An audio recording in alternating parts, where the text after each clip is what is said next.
Alright. So, Joe, you got anything to say? Happy Star Wars Day! Yeah.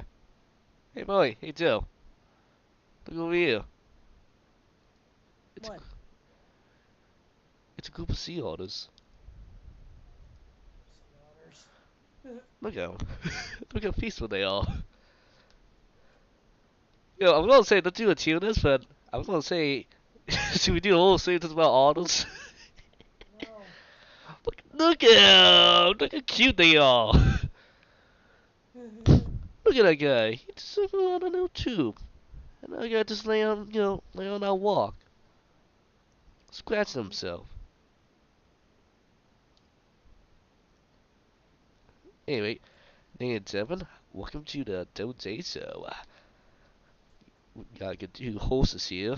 We got me, the handsome devil himself, Jake Snyder, and we got You know what?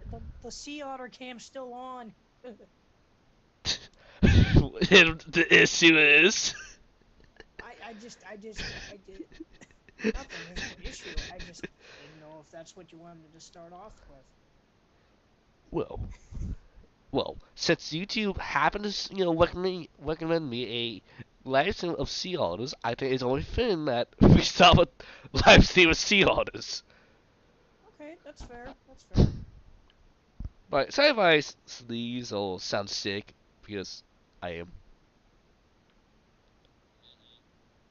Anyway, you want to introduce yourself?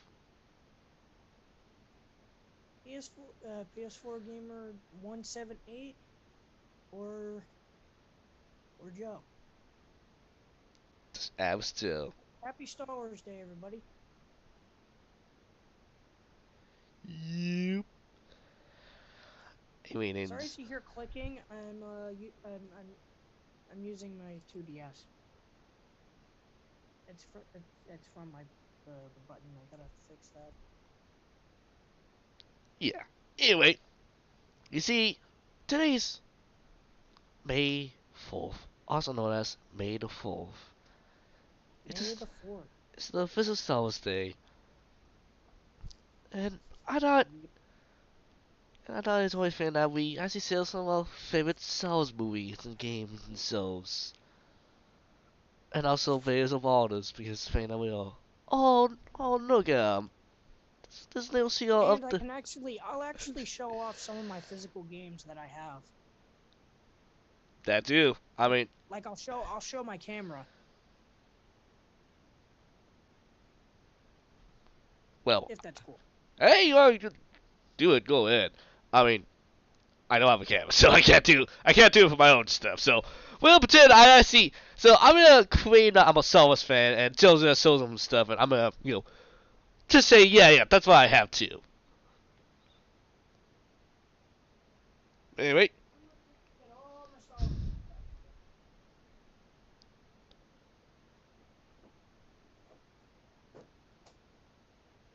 God, I'm gonna play these so bad right now. Actually, not gonna lie. good.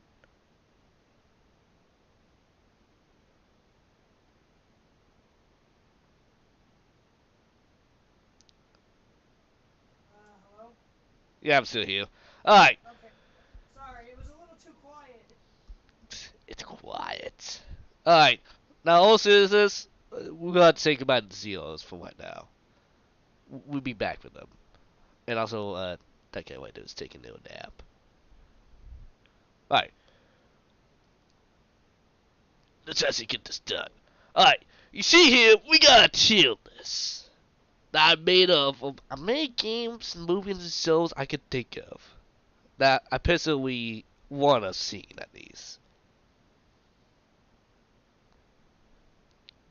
Yep. So, gotta say, Joe, what do you think of the list so far that I have found? Uh, I don't see it. I still see the otter cam. Me? You're still on the you're still on the otter cam panel. I mean tab. Oh, well, okay, well, you join the orders. Yes. Good. You passed the test. Now here's the Star Wars tier list. Okay. Good.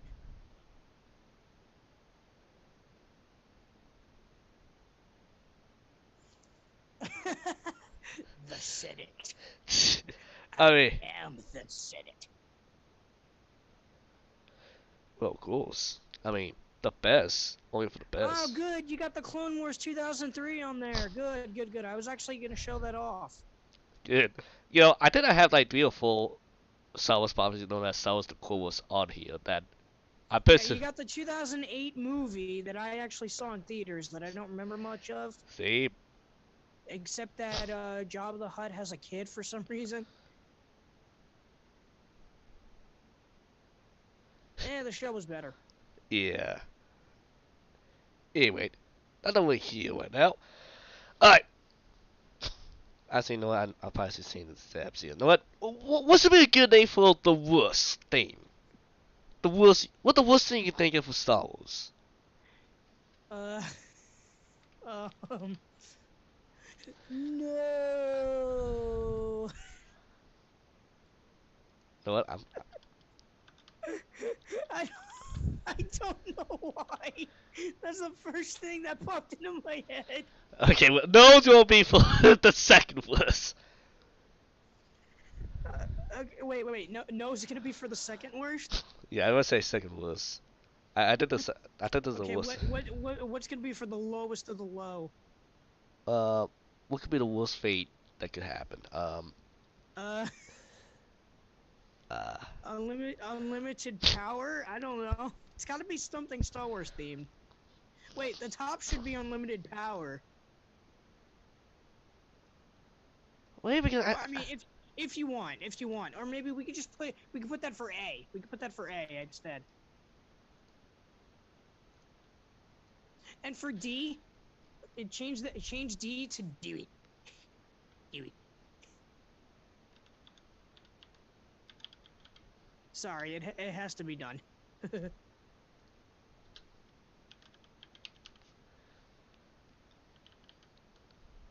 I yeah. just think that fits better. All You know what I right. mean? Yeah. All right. No, and Uh, I can't think of anything that's Star Wars related. That's Oh wait. Do the Sarlacc pit. Sarlacc pit. For the lowest of the low. so solid pit. That's the idea. I was gonna go with pure anger. You know what? Is that does that work for Star Wars? I was like, what was that thing that Yoda said? I pure like. Anger leads to hate. Oh yeah. No, how about we go with that one? Was it anger needs to suffering? Crap. I know what? How about this? Oh, how about I hate you?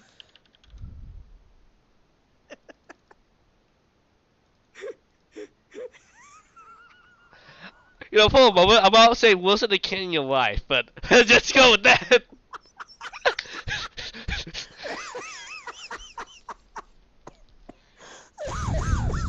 Crap. That was quoting Star Wars 3. I'm not. That was quoting Star Wars 3, I swear. Revenge of the Sith. Oh, God. My God. Oh, crap, that was... Sorry. This is what happens.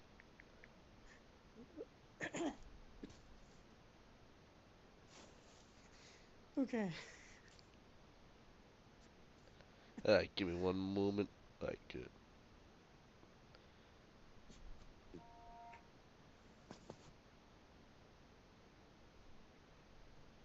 So instead of me just showing up images on my tablet, I'm just gonna show off my game boxes and DVD boxes.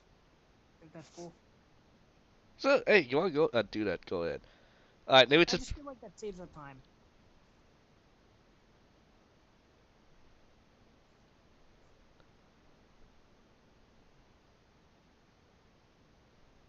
Alright. Okay, and I guess well, we got I hate you. No, and um, The D's got to be Dewey. I don't know. I feel like Doom would be like way here for how good it is. Okay. All right, how about we just have one normal one? Okay, how about this? We have one normal one, and the rest can be whatever we want. What's new gonna be? New. That would be like below average. Like Like decent, like decent. I would say decent would probably be B or okay. Um, I guess it could be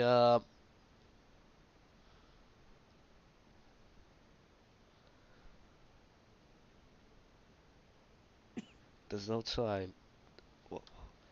What was that thing that they say? Do or do not. There is no try. No, I don't think there's no time at work.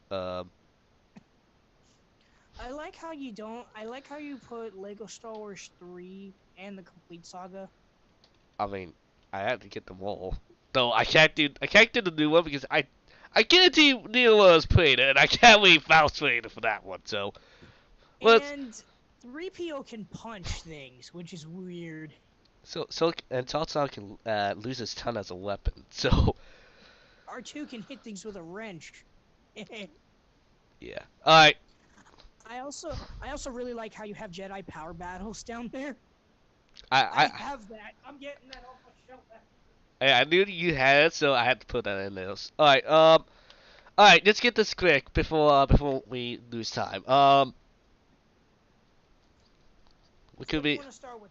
The movies or the games?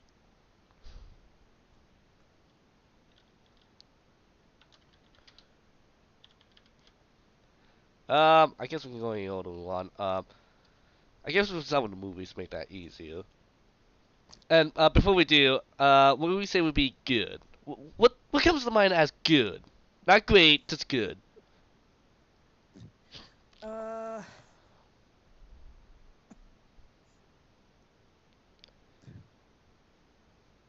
to be honest, I guess I'd start with the Clone Wars movie.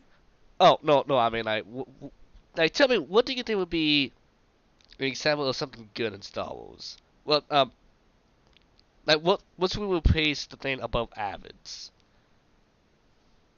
Oh, for the category. Okay.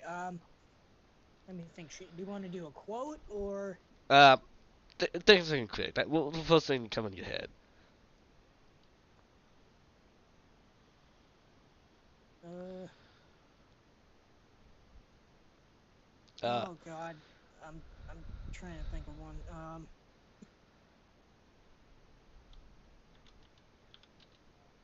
I can't think of anything. Sorry. how about mid ground? It's not the low ground, but it's not the high ground. Okay, yeah, that works. All right, movies. All right, we'll go with movies. So we start with episode one, or should we? No, let's start with episode one. Make it easier. You want to go in numerical order? I guess so. No, All right. no, that take all day. We gotta do the show. So let's just start with movie and see where that goes. All right, Phantom Menace. Uh, well, story-wise, okay, I'm gonna be honest. It's been a while since I binged the entirety of all 6 movies. Not all 9, all 6. I don't have the new trilogy. I just want to say that out right now. This video get But I've seen the controversial when new we get trilogy. the cons. This video get controversial when we get to those three films. I would say probably not good, but there are some things that I do like about Phantom Menace. Yeah, I would agree. Honestly, I used to hate this one. I used to thought this is the worst one, but after we watched it a few times, yeah, I'll say it's not good. It's not bad, but it's not good. It's there's But I some. think it's got a little bit. Oh, sorry. Not go ahead, go ahead. I think it does have a bit of redeeming quality. Yeah, I mean some of. Sorry. I know how we usually talk over all the time. Now go ahead. I will be quiet until you're ready. There are only a couple things that I like about the Phantom Menace. The John Williams score, because Duel of the Fates, that's just good shit. And the Darth Maul battle, and I gotta be honest, that's kind of it for me per se. But I love the score. I love the fight. I like the fight choreography between Qui-Gon and Obi-Wan versus Darth Maul. I like that.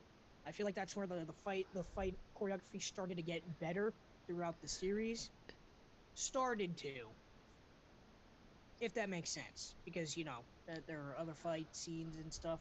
All right. But going from the very first one to Episode 5, then 6, and then Phantom Menace, the first one, I think it's good. I think the fight choreography got a little better. Yep. But Duel of the Fates, oh my god, that's so good. That's my top favorite track in all of Star Wars, to be honest. It's more than the main theme. I love it more than the main theme. Yeah. Yeah. In my opinion, I guess it would be close to no, but I think it's more not good. I think my issues. I think some of the ideas are not too assimilation. I don't think the transformation evading Naboo's the most interesting thing you can think of with Star Wars. I think the how would I say this? It does feel important in the film, but I don't feel that it wasn't towards it. Darth Maul is an interesting design of a character, but I'm just saying this. Going back to this movie alone, he's not that memorable, just by the movie itself. Besides how he looks and his lightsaber, in my opinion. Yeah, plot-wise, he's not that relevant, but design-wise, yes. I will agree. Yeah. I would say this. It feels more like there's some interesting ideas, but they need to be more focused on than everything else. And unfortunately, this is the one that brought in the idea of midichlorians or something like that. Remember that? Wait, the what? About how was it? This was the film that brought the idea that the force is like made of particles or something like that. I don't remember that, but okay. Yeah, everyone kind of hated that idea. Like, just leave the force this mysterious element and don't go on just like Osman coins or something like that. That I agree, I hate. Otherwise, I think it's alright. It's not a movie I want to rewatch anymore, but there's some okay parts. Yeah, when talking Star Wars, The Phantom Menace is not one that I generally I go back to more often. But there is one thing that I also like about this, and I didn't know it. I never noticed it until my last watch of The Phantom Menace when I binged all the 6 movies. I didn't know there was an ET cameo Yeah, or an Easter egg. I never knew that. Yeah. That honestly blew my mind. Yeah, everyone always falls asleep during the political scenes. I mean, I don't know as long as everyone claims they'll be, but I agree they do kind of feel out of place. Anyway, Attack of the Clones. I Also, by the way, I'm also going to be spewing out random quotes. I'm sorry, I have to. It's Star Wars Day, and the quotes are good ones, mostly from Episode 3. then do it. Do it. Alright, go ahead. Alright. For Attack of the Clones, I'll be honest, I think this one's actually. I used to say I thought this one was better than the Phantom Menace, but after we watched it a few times, I think it's kind of worse. I don't know why, but somehow it feels way too CGI at times, and honestly, Like with the assassin's face after getting shot by the poison dart by Jango Fett. I mean more like almost everywhere they go, it feels a little too CGI. There's some practical sets, but I just feel like they don't feel real. Like when Obi-Wan uses the ship to travel to Kamino, where he uses like the warp the warp space, the light speed, the light speed, the light speed thing that he uses for a ship, to travel great distances. The big ring thing with thrusters, Oh yeah. like that thing, I or was it like the meteor scene where he was trying to follow Jango Fett? well, I mean more like when you're not in space. I mean more like when you're actually in the planet. if you're too GCI. And anyway, that's Oh, not. okay, so like the environment. Yeah. Though my major issue is this: saying a lot about no kid Anakin, I think grow up like young adult Anakin. It's even worse somehow. Yeah, the dialogue is. Oh god. I slaughter them all. Yeah, he's. It gets no cringy, and I'll be honest, I think it's almost as bad as Twilight at times. when it comes up. Yeah, I haven't watched any of the Twilight movies. Don't get me started. Yeah, I'll be honest. From this film alone, it seems like Anakin and Obi-Wan hate each other. Like they do not say that friends. It seems like more No, like it's all Obi-Wan's fault. it's always that. Why couldn't I save her? Yeah, I'll be honest. I think this could almost go on low. Yeah, I'd agree. I mean, again, the fight choreography is pretty good, and it stars Yoda's battle cry, which is "Arr!" yeah. I can't do it, but oh wait, I'll play it. I can play it on my phone. All right. Well, while you're doing that, I will say this: the ideas like Phantom Menace that I think could be interesting to expand more on. I think Count Dooku. Okay, I think the problem is the prequel trilogy did have this overall villain like Darth Vader from the Wizard trilogy, and I have to say I get Darth Maul could have been that one, but I would make Count Dooku is kind of interesting in mediums, just like Darth Maul. But I mean, I give him credit. I mean, Chris Lee does have fun with with his war. Yep. But yeah, I'm gonna put a no for right now, and also paying. I'm about to run out of time for Zoom for some reason. I don't know why, but let's see what's gonna happen. Also, I got the Death Stone ready. Well, okay, well, anyway, all right, Okay, I'm getting a stupid ad for TikTok. yeah. Anyway, back to the job. Anyway, on to episode 3, the Revenge of the Sith. Which what the hell is it? Ah, here he is. Ah, the meme movie, the one with all the memes. The best, in my personal opinion. Now, this is just me being. I don't know if this is me being biased, but Revenge of the Sith is my absolute favorite of the prequel trilogy. Yeah, Also, damn it, hold on. yeah. I think we can both agree. I think everyone agree that this is the best. Alright, Sorry. that's fine. But I think we agree that this is the best of prequels. Yeah, there are some scenes that do feel kind of off for the dialogue, Anakin and Padme, but the one scene where they don't talk and they're just looking at each other from the windows, From my point, it's pretty good. from my point of view, the Jedi's are evil. From my point of view, the Jedi are evil. You're lost. Yeah, the lines. Yeah. No, I will say this. They're against me. Alright, I will say that there are some great scenes, and there is some great lines, especially with the Anakin talking to Palpatine at the opera about the tragedy of Darth Plagueis the Wise. That is actually a really good Yeah, I scene. remember that. But I agree 100%. It needed another editor, or it needs someone to. I think the problem about Joe Lucas with these two films. Joe Lucas, he can have some great ideas, but he needs someone to roll over him and, you know, kind of, clear things out. And also, if I may show my screen real quick. But before we do, we'll see we put this. Oh wait, I gotta wait until you're done sharing. Yeah, so, we'll see we put this. I'd say probably average because I think it is the best out of the prequel trilogy, but it does have its own share of problems. But the fight choreography is good. The story's better. Again, Order 66, in my personal opinion, Yeah, and like also don't the forget, best one of the best scenes in the entire movie. and also in And my, and the music and stuff. and also don't forget, probably one of our favorite duels in the, in the whole in the series. With a, and also best music in my opinion. Yes, yes, yes. And it also reuses Duel of the Fates, so it gets another point for me. Yeah. I'll be honest. If we go to preferred taste, like stuff that we like, it might go up to these two, but Let's put it on mid ground, alright, because there are things that we do like about it. it might go up higher, but there's not just a list of what we recommend, but probably stuff we like, stuff we recommend. But anyway, alright, should we go off the spin-offs, or should we continue with the main episodes here? Uh, oh god. Well, let's tangent into the games for a sec. Alright, well, no, how about we still continue with the movies? And also, I just realized I forgot to add Saul's Levels and Resistance. I forgot to add two souls. Well, okay.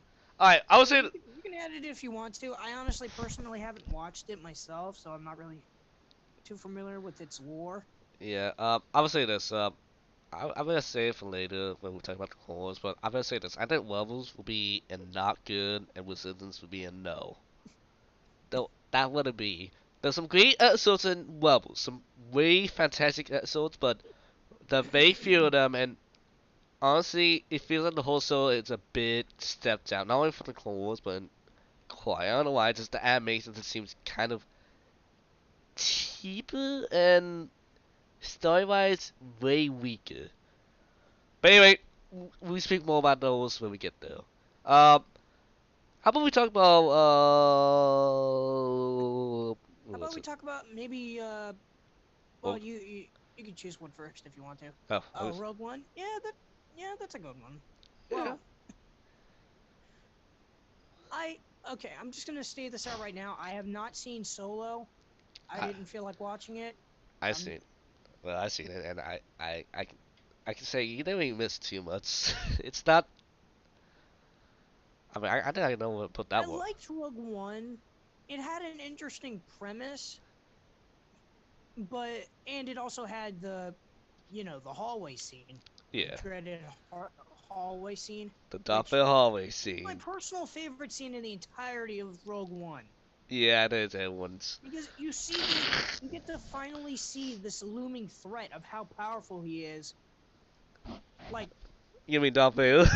firsthand, because isn't that technically the first the very chronologically, isn't that the first appearance of Darth Vader in like the old movies? Technically, the first time he was seen in film was New Hope, but technically, it's not the first time the galaxy ever seen him. He been around for a long time. I think he been around since the after the events of Revenge of the Sith. Everyone knows who But Darth Vader is. in your personal opinion, do you think that Rogue One did it better with the hallway scene, or episode 4 did it better? Well, technically it's different because in the hallway scene, it's mostly just Darth Vader taking out the levels by himself, while in what was Like it? counting like the CGI and stuff. I mean, technically they're different. I don't think it's way comparable. But anyway, let's say focus for Okay, the team. There's someone's gonna be here for the next couple sorry. days. That's right. Walk. I don't know about you, but I gotta say it's average. There's some good scenes, but honestly, I think it's the characters that kind of, you know. Yeah. Alright, I got less than a minute for Zoom, so we gotta see what happens. But yeah, Uh, but yeah, it's definitely the characters. They seem interesting on paper, but in execution, not done very well. the only one I think anyone actually had attention to was the droid. Wait, remember him? Wait, what? The droid? Yeah, the Force droid. Oh yeah. Yeah. Yeah, he's the only one that anyone actually cared about. To be honest, that's the only character I remember. Same. It's just like I kind of about other characters, but he's the only one people actually liked. Oh wait, the blind guy. I also like the blind guy. Okay, he's alright, but it seems more like they just kidnapped him. Wait, what? Uh oh. Well,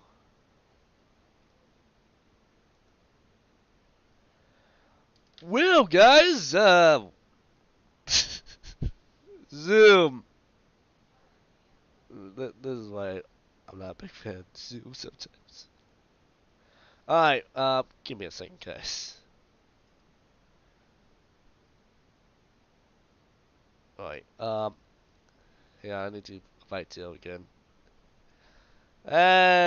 Zoom. 40 minutes, my ass. This is the first time it ever did that. I never did, yo. Recording in progress. Recording stopped. So it's a Doom. Oh, not Doom. Not Doom. Alright, give us a second. Tail's coming back. Welcome back. We still recording, right? Oh yeah. Yeah, Paymos Zoom, but he said 4 minutes is up. Get out. Out, That's Joe. not happened before. I agree. I don't know why he's doing that. Well, we're back. Yep, sorry, technical difficulty. Yeah, seems like taking money. Alright, Anyway, where were we? we were on Rogue One. Okay. Yeah, Rogue One, Captain Sky Planet except for 2. I would say this, I do like how it does expand the lore of the Galactic Civil War, and I do like how it does doesn't really involve any Jedi's, or, well, I would say no force uses, though I guess the Blind Man could count as one, though Darth Vader could definitely count as one, but it's not focused on them. It's more about just, I guess, the normal people, you could say. No, it's more about the war side of Star Wars, and Yeah, it's more about the lore. you know what? I do enjoy it.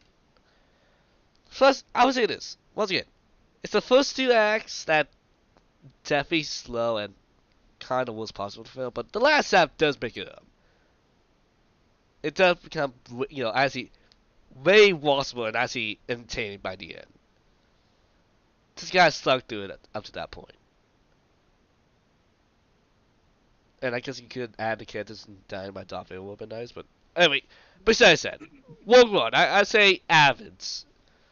Yeah. Not bad, but not really great. Not part of the Senate. Yes, that said it. Alright, now I feel bad for not and levels was it's I failed it. I was trying to say, Want to do another spin-off? yeah. So, what the fuck is Solo? Solo. There it is. Alright, I guess I had to take it. It's so low down there on the list. I know. Alright. I guess it's time for me to say something about this, since... I'm sorry. I had to make the joke, and also sorry, I don't have that much to say about this movie. Yeah. I haven't watched it per se, personally. Yeah, it's more of a heist film, and... I mean... I'm gonna be honest, I never really found the idea of a solo movie for Han Solo that interesting to begin with. Mostly because, I'm gonna be honest, I kind of see him as one of the main characters of, the saga. Like, in my opinion, you do a solo movie, it should be about a different character, like a side character who doesn't really get that much screen time but has a lot of its presence. And I'm gonna be honest, I don't want to blame Sawyer on the main actor, but he does not seem like Han Solo. Yeah, he's not Harrison Ford Solo. Yeah. So, I would say this, the guy who told for Nando, on the other hand, that was Nando, and I'm gonna be honest, I would prefer a Nando movie than a Han Solo movie. I don't know about you, but... I didn't even know Lando was in the movie. Oh yeah, it's Lando. Yeah, he was in the film, and I'll be honest, he was probably the best part in the film. He was actually pretty good.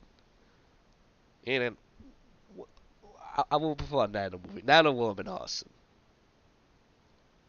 But anyway, I know a lot of people hate this film, and I think some of the reasons why probably because, no, sorry about here, but we get to that when we get to it. I don't think it deserves all the hate it gets, but I don't think it was really that good to begin with. I think it's alright. I will say this, Rogue One is definitely better than Solo, But I'll be honest, I would say Solo will probably either be.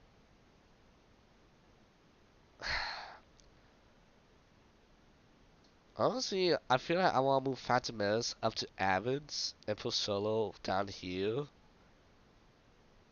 Or put Solo and Avids because I don't know what's better. I don't know if Phantom Menace is better than Solo or Solo's equal as it. Because if it is, I put it together. But Uh, I think Phantom Menace is okay where it is. no, let's see. But It's fine. Whatever you want to do. You're technically in control of the list. I have all the power. Yeah, I'm gonna be honest. I would say I did Phantom Menace into the little better Solo. I didn't say it was a better film, but I didn't. The Phantom Menace had better parts than Solo. So I'm gonna keep it like that.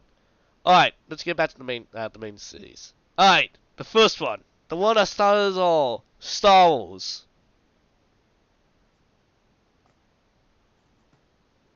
And yeah, I'm just calling it Star Wars just because. Yeah, Episode 4, New Hope. Yes. All right, no, I'm out. Very nostalgic. Great story. The depending on what version you watch of it, which version you watch, the animation is a little bit dated, but it's just whatever you prefer. It's still a great movie. Like the John Williams soundtrack, the is just top quality. Uh, it's really good. It defines.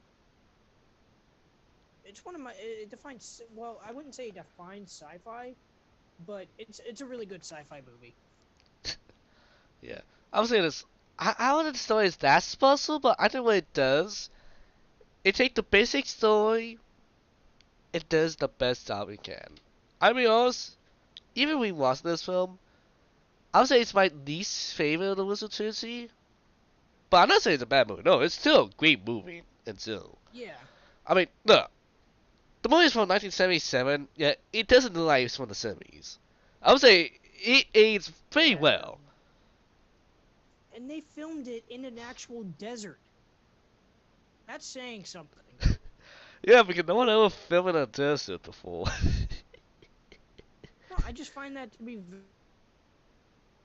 very interesting. I Well, never knew that. I mean, I assume it was a desert.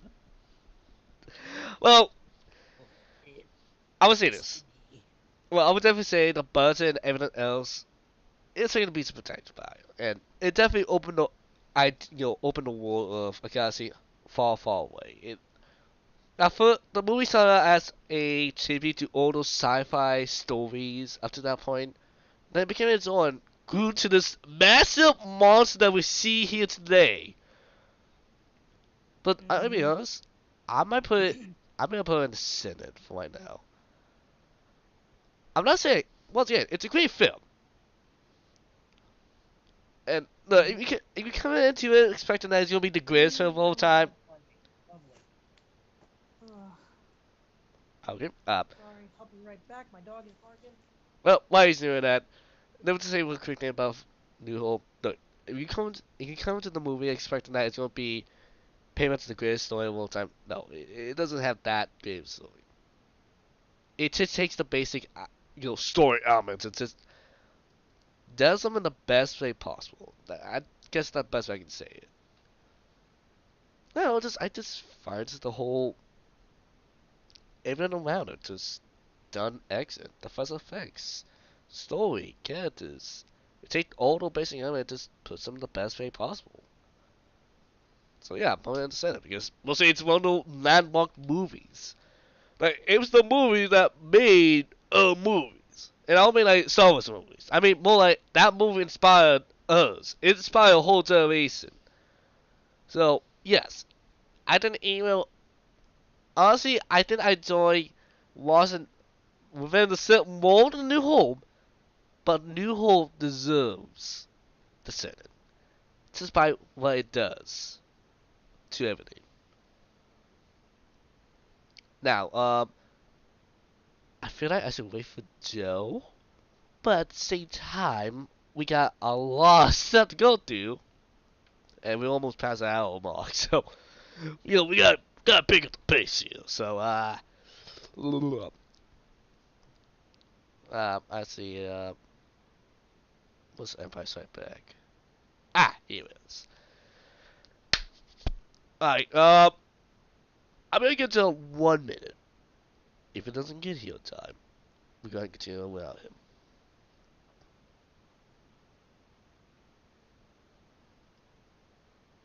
And I just want to text stuff there, so. Alright. Again, we could go back and watch some orders.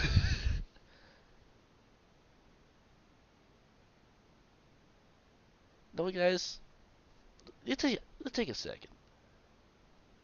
Because I definitely know that the moment we talk about the circumcision, we're gonna get a lot of hate. Now, mind you, there's just our opinions and what we kind of recommend or feel, all personal opinion, what we think are the best and worst.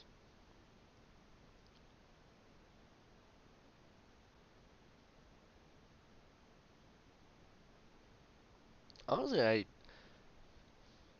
I would recommend anyone actually check this out. It's actually really nice. And I also donate these guys. You know what, maybe after this, I'm gonna probably donate some money too. I mean, look at them. Sea otters.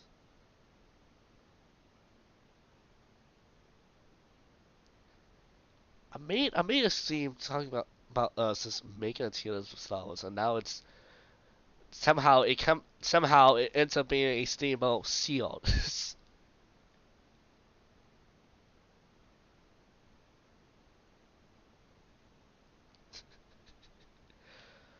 Maybe I should change the sales screen to see just to see what Jill says about them.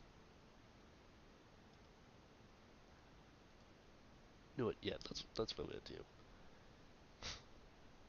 And once again, I'm sorry if I sound sick because I am. So we're gonna change the sales screen for sea otters, and after that, get back to Star Wars. Blah, blah, blah, blah.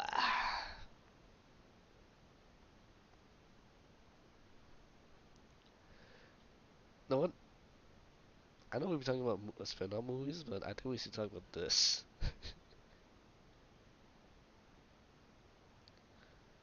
I'll tell you this. This is the holiday special. The one that came out right after the first movie. I'm not talking about the Lego one. That came out, was it last year or the year before? No, I'm talking about the holiday special that came out during the 70s.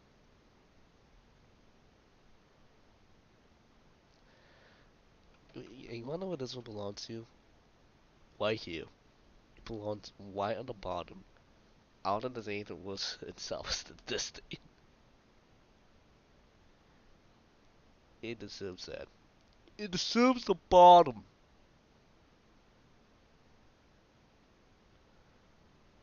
Because it's god awful. I mean, look. Anyone who has seen it can vouch. It's awful. The whole thing is nothing more than just guest stars. That's all it's all about. Just guest stars. Just Chewbacca's family in Kashyyyk, which I think is the first time we actually seen Kashyyyk. Actually, yeah, actually, I think the House of might be the first time we actually seen Kashyyyk. I actually never knew that. I actually just came to realize that.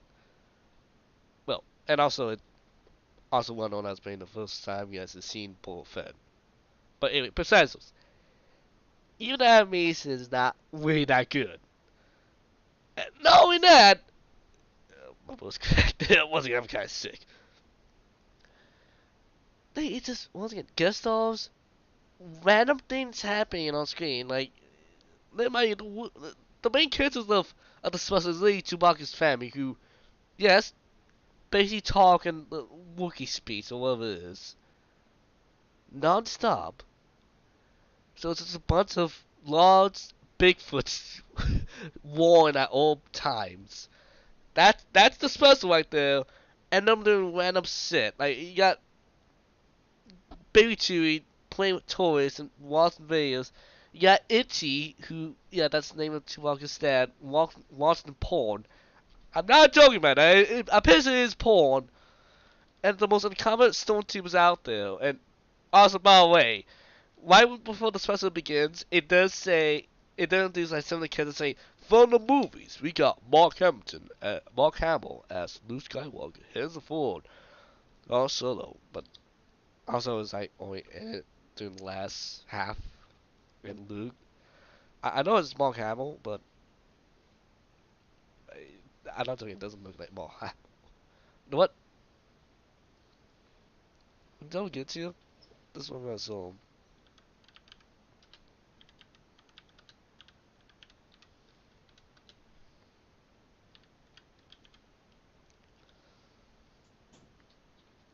Okay, I'm back. Sorry about that. Alright. So, So where'd we leave off on? right here, Tim, we left on this. Why are we on the auto cam again?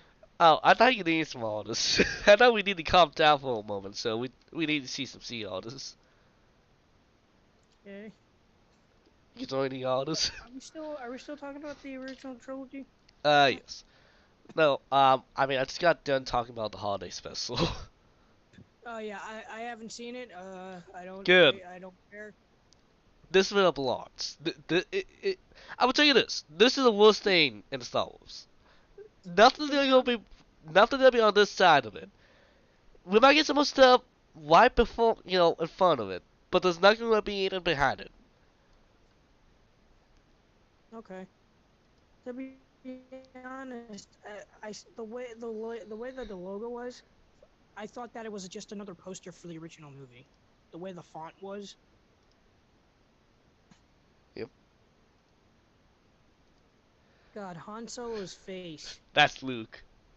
No. Down to the left. Yeah, that's what we all want to do after we've seen it. No, to the left more. Oh yeah. That makes it. That face of Han Solo it looks like something out of Mad TV right there. How about this one? Yeah, that's something out of Mad TV right there.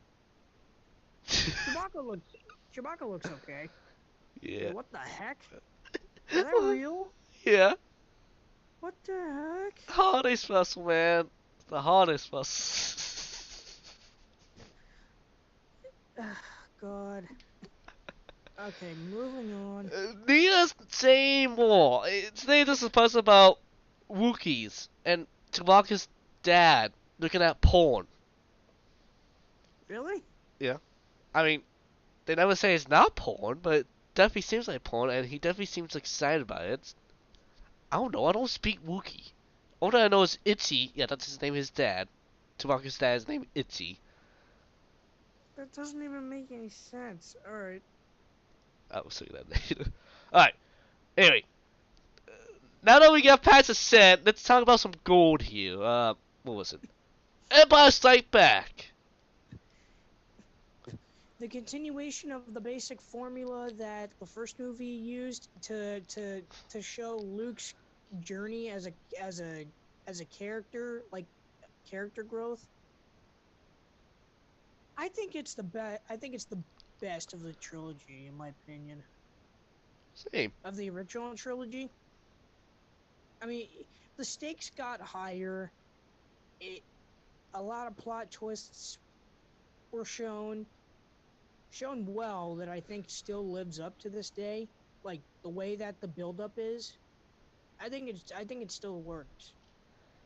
Yeah, I agree. I would say this. It's still my favorite Star Wars movie. One is, it's right up there.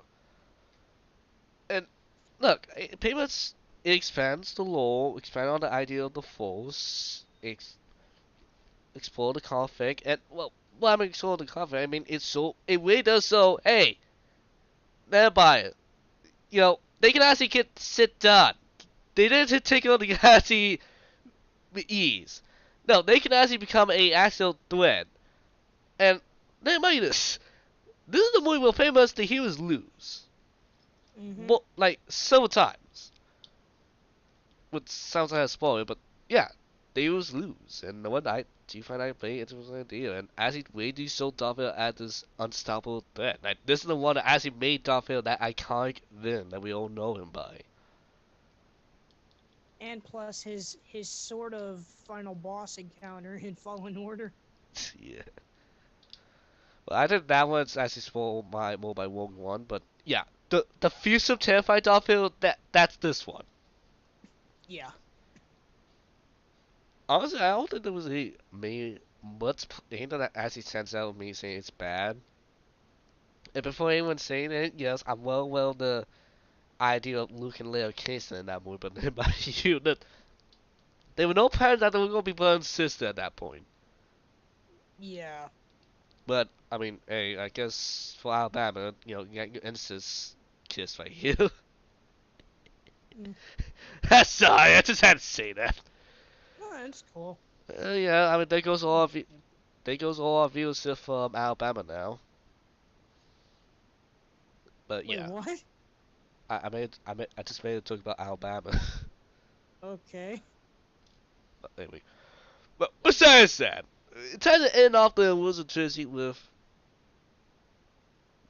what the fuck is it now? So Um. we doing Return of the Jedi, or how Uh. about we do? Oh yeah. Well, Oh yeah, there it is. yeah, we're trying to find it. All right. Return of the Jedi. All right. What's your thoughts? I think it's a fitting conclusion to the trilogy, to the original trilogy, with the original ending. Like, what I mean by that is the special edition, or one of the digitally remastered versions, like the one that I got in full screen. It didn't have elderly Anakin Skywalker at the end, where his ghost showed next to Ben Kenobi and Yoda. Nah, you got the I hate Sin at Darth Vader. I mean, was it I hate Sin Anakin? That's the acting you got. Yeah, yeah. But still, I think it's a well-worthy conclusion to the original trilogy. The Empire was finally defeated. Palpatine's dead. Vader's Spoilers. dead. Spoilers, man. Spoiling the whole film. You didn't hear me saying Darth Vader was Luke's dad and Empire Strikes Back. Well, now I did, but Okay, well, I think everyone knows that. I think it's a worthy conclusion. It works. It has a couple problems. The little bear creatures. I forgot what they were called. Ewoks. The Ewoks, yes. I do have a funny story about the Ewoks. In my opinion, I don't really like the Ewoks that much. Well, it's been a while since I've seen the movie, but I can understand why people don't like the Ewoks. Yeah, I admit, I did my But I still think that the action scenes are good, and Palpatine's reveal, that's pretty good. yeah. I would say that the two biggest issues for the film, in my opinion, is the first act about the whole what's going on with Jabba. I mean, it's not going to Jabba's past and seeing Jabba and, all his slugness. Yeah, But I do agree that it is a little slow starting out. yeah, I'll be honest, I have no idea what the fuck the plan was. That plan makes no sense. What, when Leia disguised herself as a bounty hunter and then No, what was got Han out? No, what was the idea of getting Han out? Because I don't know what the whole idea was. Because it seems like the heroes had no idea how to get Han out there, so they had one. They had to fight. Luke had to fight the Rancor. Well, it seems And like then they had to have the battle on the boats. Not the boats, but you know what I mean. yeah, and also probably did it with Boba Fett, but honestly, that's just. I mean, we're not gonna complain about that. But look, and also, yeah, the Ewoks are probably not way too Ezra and Credence to be the one to take down the Empire. With Skyfighting that a bunch of tapirs with sticks and logs were able to kill the Empire, but let's not forget, Stormtrooper Academy. good. But besides They all can't that, shoot for crap. yeah, well, I mean they can actually shoot, but anyway, besides all that, besides the first half and the Ewoks, The second and third half, honestly, really good. Yeah, great, final battle for the fate of the galaxy. And I'm gonna be honest, the whole scene of Luke, Vader, and Emperor Palpatine, those scenes are some of the best in the Wizard Trilogy, and not the whole series. Just, Yes. and I'm gonna be honest, this is probably my favorite ending of all of them. It pretty much just wraps everything that led up to that point, and just, I just,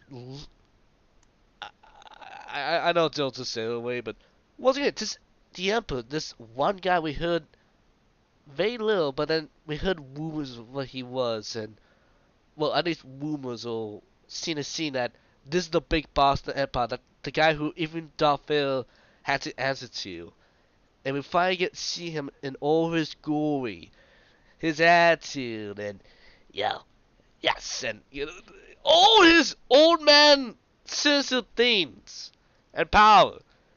I can assure you that the generator will be fully operational. That sounds like Gollum's figure who just said that, but Wait, Goldo?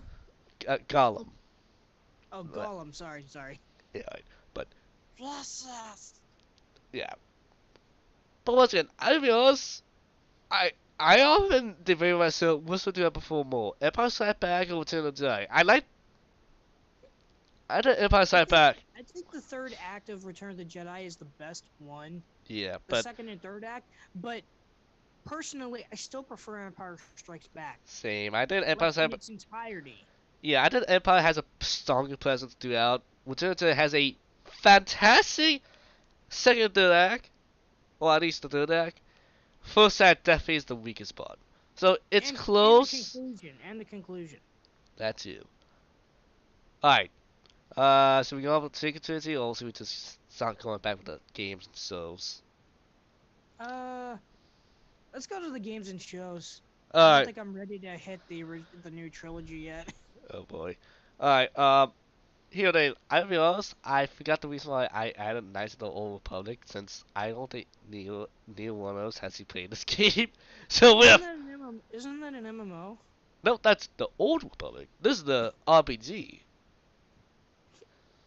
And I swear, I think the Switch is getting the remaster the Switch is getting the original version, but we're getting the newer version. The Wii. I kind of wish I want to play the original, It's also on but Xbox I'm not getting an Xbox. and PC. I don't think my laptop's powerful enough to even run the dang game.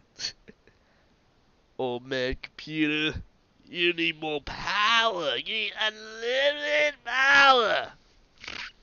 I need to make my laptop learn the power of the dark side. Yeah. Alright, I'm trying to figure out what was this thought when the timeline was Episode Delay power battles. Now, I'm gonna be honest, I have this game. I never got that far, but then I really started to play it a little bit more often. And I have the greatest hits box, so the PlayStation greatest hits box. I never liked the green. No one does. So it's not that good. Yep. But the game is pretty simplistic. It's pretty simple, to the point. You go through level, defeat enemies, gain power-ups, find secrets, to gain extra points. And there's boss battles, but I never really got that far. I also never really got that far in the other Phantom Menace game that I have that's literally based off the entirety of the Phantom Menace, and you're only playing as Obi-Wan, Qui-Gon Jinn, Queen Amidala, and Captain Kanaka. Kanaka. I think we have that one somewhere around here, I think. Yeah, we do. It's right there. But anyway, where will you rank this one? Since I never played it. I would say it's kind of like a hack and slash, but at the same time, not really. But I think it's okay. So, not good or average? Average for gameplay. Well, how about this? Is it better than the Phantom Menace and Solo? Or at least the Phantom Menace? Well, I'm not 100% sure about that because I never really got that far. I don't think it's good as the actual Phantom Menace movie, but for gameplay wise, I think yes, it's good. Alright, so actually, you know what? I feel like we should put that there because I feel like we're Okay, constantly saying Phantom Menace is not bad. It's not a bad movie, but it's not great. I feel like there should be another layer here between these two, but yeah, I'm gonna say Phantom Menace should be right here. Oh, great! Meeting's gonna run. The meeting's gonna run out of time in 10 minutes, so get ready to it. I might have to invite you again. great. I don't know why he's doing this. Alright. Anyway, speaking of the Uh, Phantom Menace game, that's the other game I own. and I know what I never played, I only so made it to level 2, and I mean, yeah, you can save at any point, wherever the heck you want, kind of like a mini save state. But if you don't know how to play it that well, and if you don't know where to go, you're gonna literally just be in Naboo forever if you don't know where the heck to go. I don't like to use a guide that often for these older games, but I would do what I must. alright, so And then I might as well try. basically saying this, it's a game that gets very confusing. Map it's layouts. it's interesting, but it's still based off the Phantom Menace. Gameplay wise, it's not too bad. You got the lightsaber, you got blasters, you got grenades, but it's difficult. Alright. Now, we can say it's better than Jedi Power Battles, Oh, or... no. Jedi Power Battles is better between the two. Alright, so... Gameplay wise, it is. Alright, we can say this. Is this a good game or a bad game? Or average game? Put it in between Power Battles and Solo. Alright. Well, again, I'm just going on Joe's idea. I mean, maybe I'll put Power Battles right behind Solo, but... That's probably gonna piss off Joe, so... Alright. Next scene. Blah, blah, blah, blah, blah, blah. I think that itself has... What comes next? Star Wars The Clone Wars! The 2003 or the 2008. Neither. We go with the game because there's about four stuff in Star Wars called Star Wars The Clone Wars. So we're going with the one that probably no one knows about. But I do. That looks like it's a game cover for a tactical game. Well, since you tell about two games you played, Joe, that I never know, let's talk about one that I played. Oh, wait, actually, we're skipping one. Yeah, Bounty Hunter came out of Phantom Menace. I forgot about this one. Alright, Bounty Hunter. Okay, I've also played that one. I don't have a physical copy. I have a digital copy on my PS3. Alright. I will say this. Take it fair. Podcast that no one really knows about unless you're way into Star Wars, particular prequels. But take it fair is not too memorable besides the guy who pretty much created the clone army, or at least was the person they cloned for to make the army. And also the Bounty Hunter who looks like Boba Fett, and also the father of Boba Fett. Just by the movie logic. But I will say this. Out of the movies, Jango Fett is a real true badass. I will say that. He is a very fascinating character. And I will say this. He has really good comics behind him. There was actually one about his origins of how he went from a little kid joining the Mandalorians and becoming a bounty hunter, which I think is actually fantastic. If I was doing comic books, I would put that comic by center. It's actually really good. Yeah, it's also But pretty standard action 3D action platformer. yeah, but It's got platforming elements. yeah, for the game, It's an action adventure game. yeah, it's pretty much like a little single player third-person shooting game. That's pretty much what it is.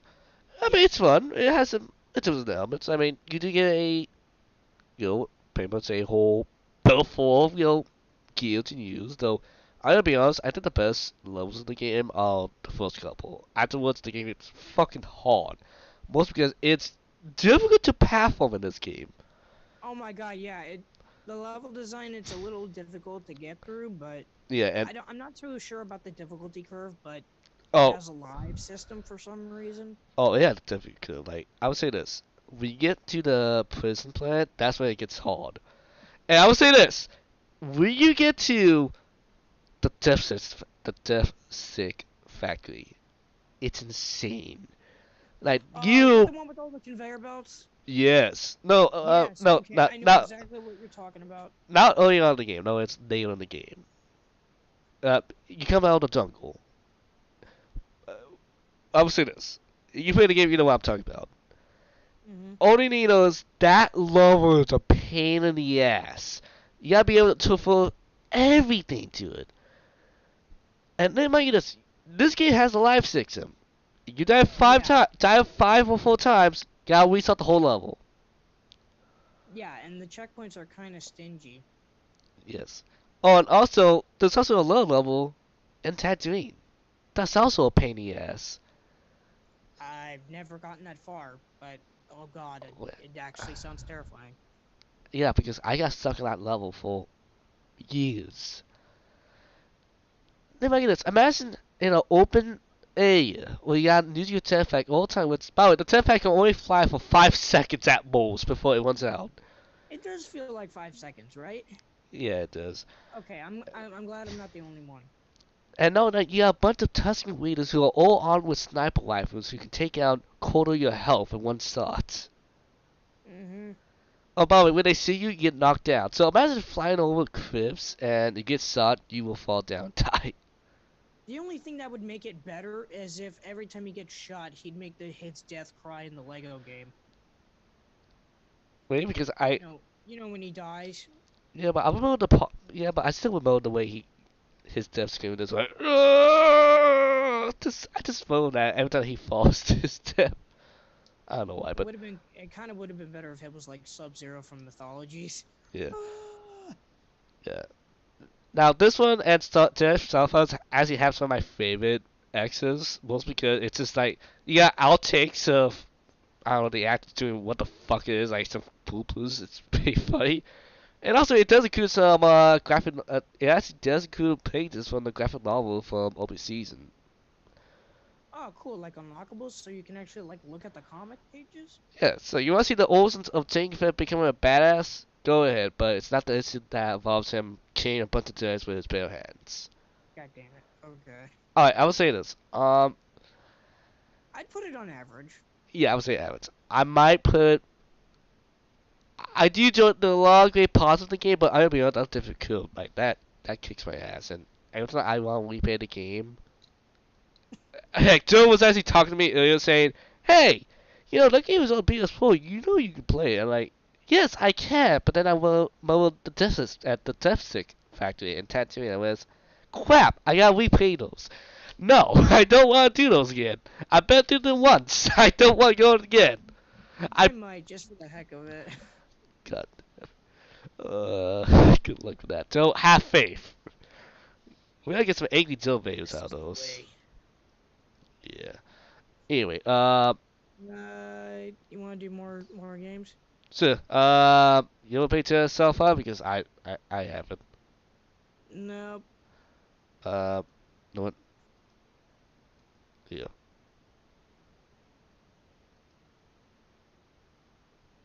Yeah, Yeah. let's just put a row for that we haven't played before. Like for the games. That's not been people.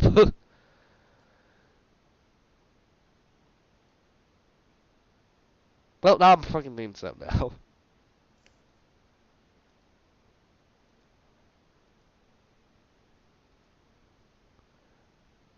Yeah. Okay, this was in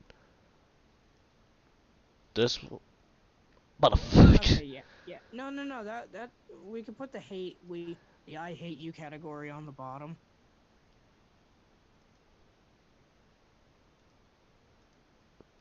Yeah, no, I think Hate You should be the worst. These are certain games we never played. Well, I think what's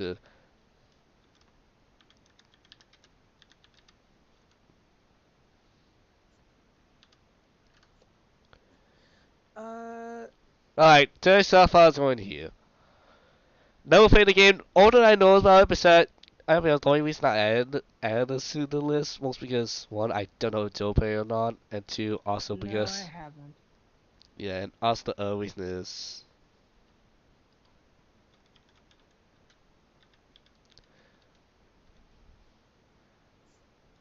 honestly, I just put it just for count, Christopher Lee's, glare right there. That's the reason I added to it. The judgment stare of Christopher Lee and, what the fuck? Curse you, Zoom! Cause it's kicking me and Joe out the whole time.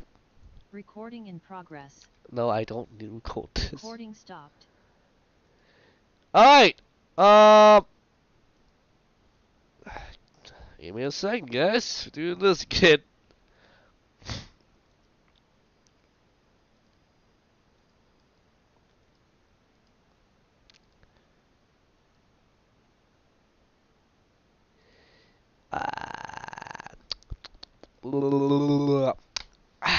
Doing this again.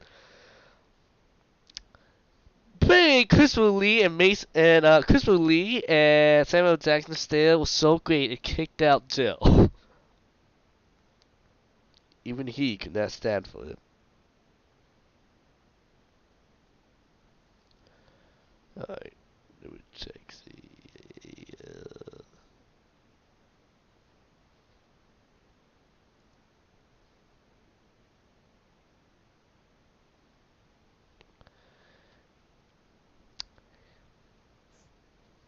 Welcome back.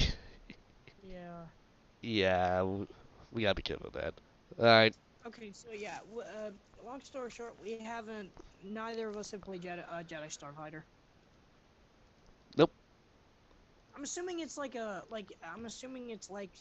Squadron games, like you have, you're controlling a ship in a large area, shooting down other ships, I have experience with the first Rogue Squadron on the N64. Yes, I said the N64. And What I forgot to add, I so. want to say it's like the same, but I could just be talking out of my. Yeah, which I forgot to add, the Volkswagen game, so whoops. You at least got the new one, the EA one. You got the EA one. That doesn't sound good when you say it like that. You got the one that gives me a headache in VR. Yep. Anyway, Pain, as I probably just said already, Pain, we should, move off of this because I think Chris Lee and Samuel Jackson's combined disappointing style as is when we kick Jill out again. So we're gonna move That's on. like the freaking. That's like Yu-Gi-Oh with Yugi, Yami, and Pegasus. Yeah, the style, like the combined style, the power is so great. Oh, and also I don't think I could pod racing. Are you gonna play pod racing? Oh yeah, Jedi Racing. Yeah, yeah, I remember that episode 1 racer. Yeah, that's what they did with they bundled that physically with Republic Commando. Yeah, it will pop Republic Commando, not the other one. Anyway, we get Republic Commando in a moment. Anyway, Star Wars: The Clone Wars, the game, not the other game, but this one, the one for 2003. All right, to keep it short, this is a game where you can play as the Vagos from Attack of the Clone. Now, let me say this. You know how in Battlefront, there was a Battlefront games, how the Republic has this hover tank? Not the one with legs, the hover tank. Remember that one? Yeah. Yeah, that tank came from this game. Okay. It's an alright game. I would say this. The game's pretty much, you spend your whole time in tanks, the LLAT gunship, and speeders, one of the two-legged walkers that had never appeared in any other medium afterwards, and a two-legged thing from Sea, which I don't know what the fuck the name is. But pretty much, it starts out in the beginning. Pretty much the game starts in the beginning at the ending of Attack of the Clones, and afterwards, the real story begins where Payments evolves Count Dooku trying to find this old Republic Sith weapon that has the power to suck the life force out of people, and only Anakin and Obi-Wan can stop him. And in case you wondering, we still have whiny Anakin too. We have not gotten rid of him yet. Makes sense. Yeah, and I don't know why, but I know up to this point that the concept art or the idea of what the clone army starships are going to be. But I find it funny how whenever you see Sith flying around, it's they just Jedi Starfighters. Like that's the only Siths that the Republic has besides the whole Star Destroyers. I don't know, I find that kind of funny. Oh, and also pretty much the whole. There's also some moments where you do play as Anakin and Mace Windu going around straining the lightsabers well, but those are some of the worst parts of the game. It did not feel that well. Okay. Imagine it's like playing the Wizard of Oz games, but with a lightsaber. That's what it feels like. But otherwise, Okay. I would say this: the best levels are really when it's just like this open battle where you get to use the LAAT. I don't know why, but for some reason the missions that involve you playing against them is actually some of the best parts because it really does feel like an open battle. Like you got small little like droids and clones fighting it out, then you got the tanks on the ground going at each other, then you got like the large ATTs, then the larger cannon laser tanks that I forgot the name of, and Starfighters. So, we give it the mouse. You all open battles and do have some fun, good ones. Otherwise, I think the story is alright. Mhm. You do see some new planets occurring that junkyard planet, but it's alright. I think I'm gonna put in. Once again, I never played Power Battles, so I'm gonna say it's above Solo because there's some fun moments. Okay. It's alright. Not a great game, but it's not bad. Also, one thing I forgot to mention about Jedi Power Battles is it's also 2-player. And Clone Wars actually have a versus mode, which no one plays anymore. Was it online, like a full-on online game? There's some online matches you can do. Yep. And I mean, each state does feel different. Anyway, back to stuff that Joe actually knows because now it's just kind of funny. So we go with the Clone Wars series, or should we do the Republic Commando to set end off the Clone Wars games things? Well, don't forget the Lego Star Wars 3 game. Well, okay, we'll not forget that one. Alright, how about we do this? How about Star Wars: The Clone Wars, the 2D animation one, the first show. The 2003 version.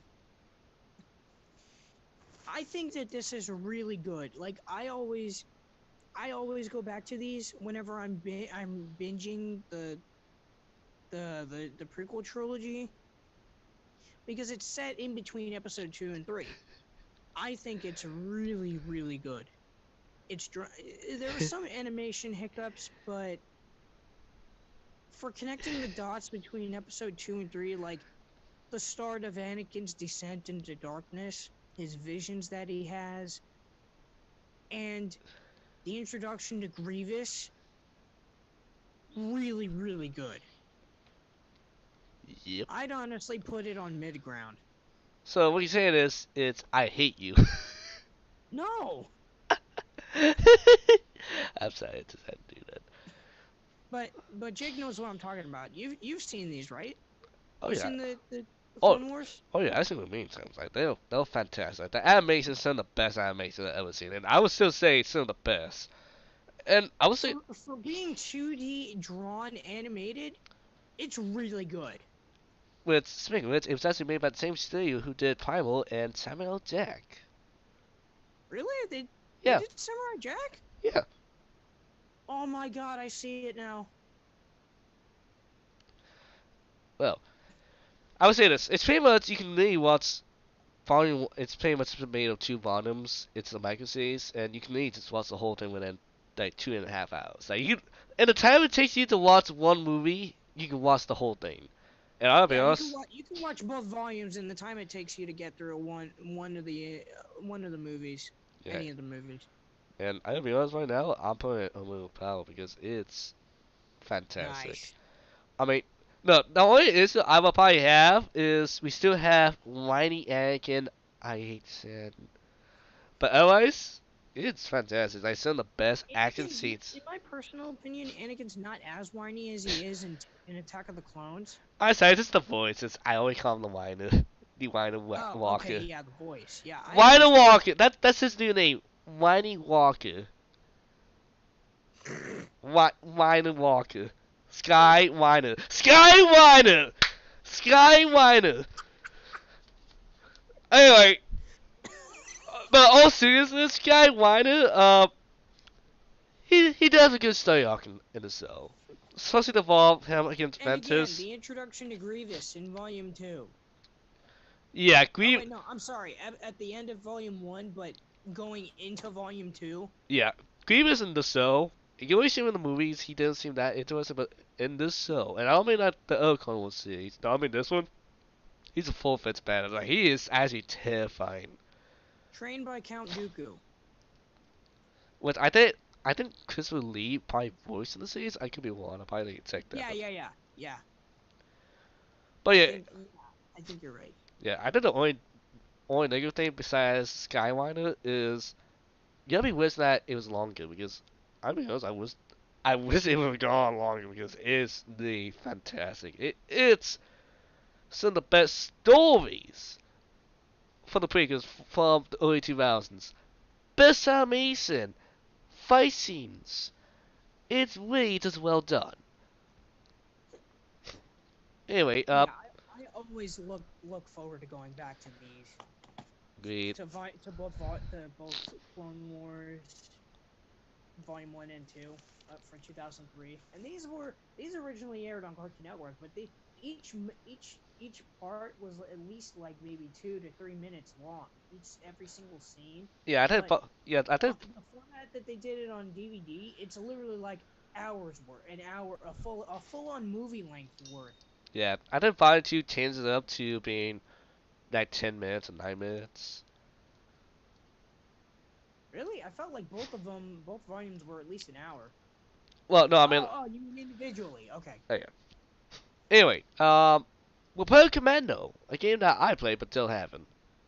I will get to it. I want to get it, but I want to buy it digitally, because I don't want to have the episode 1 racing game, because it'll just stare at me.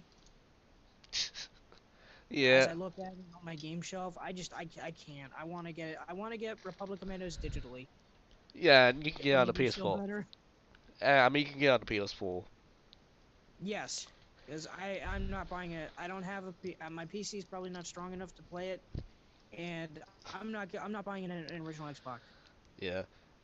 Well, Not that I have anything against Xbox. I like the Xbox. I love Halo. you want to go on, okay, before we go on the whole stuff about, praising Xbox or Just play PlayStation. Republic Commando. It's a good game. Yes. I will say this. I played it, and it's a fantastic game. Now, it does some issues, I admit. It's really just three. Issues being the AI. I would say the AI. I think the issues being more or less like pretty much the only 3 planets you go to is Geonosis, one of the Saltosaurus, and Kashyyyk.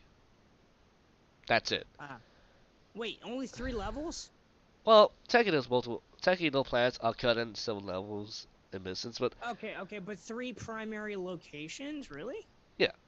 otherwise, it does pretty good. One, Okay. pretty much you just start pretty much you're part of a team known as the Republic Commandos. Pretty much clones you'll play to be pretty much Spec Ops. Pretty much team as a whole. You play as the boss, who's the boss of the team. Not Naked Snake. It's more like I would say more closely like Tom Clancy's Rainbow Six, like those games. Like Okay, yeah. wait, Yeah, classic first-person shooters. yeah, pretty much where you're actually leading the team. Like you give them orders, like focus on this target, take cover, sniper rifle, grenade launchers, toss grenades. Uh, okay, we got two options. How will I get through this door? Grenades, fast planes. What's the plan here? And besides like one or two areas where I will admit it does get a little insane and difficult, but maybe it's just my fault. Probably is. It's a fun time in the game. Great characters. I enjoy the characters in this game. It's pretty much your squad mates. I love them.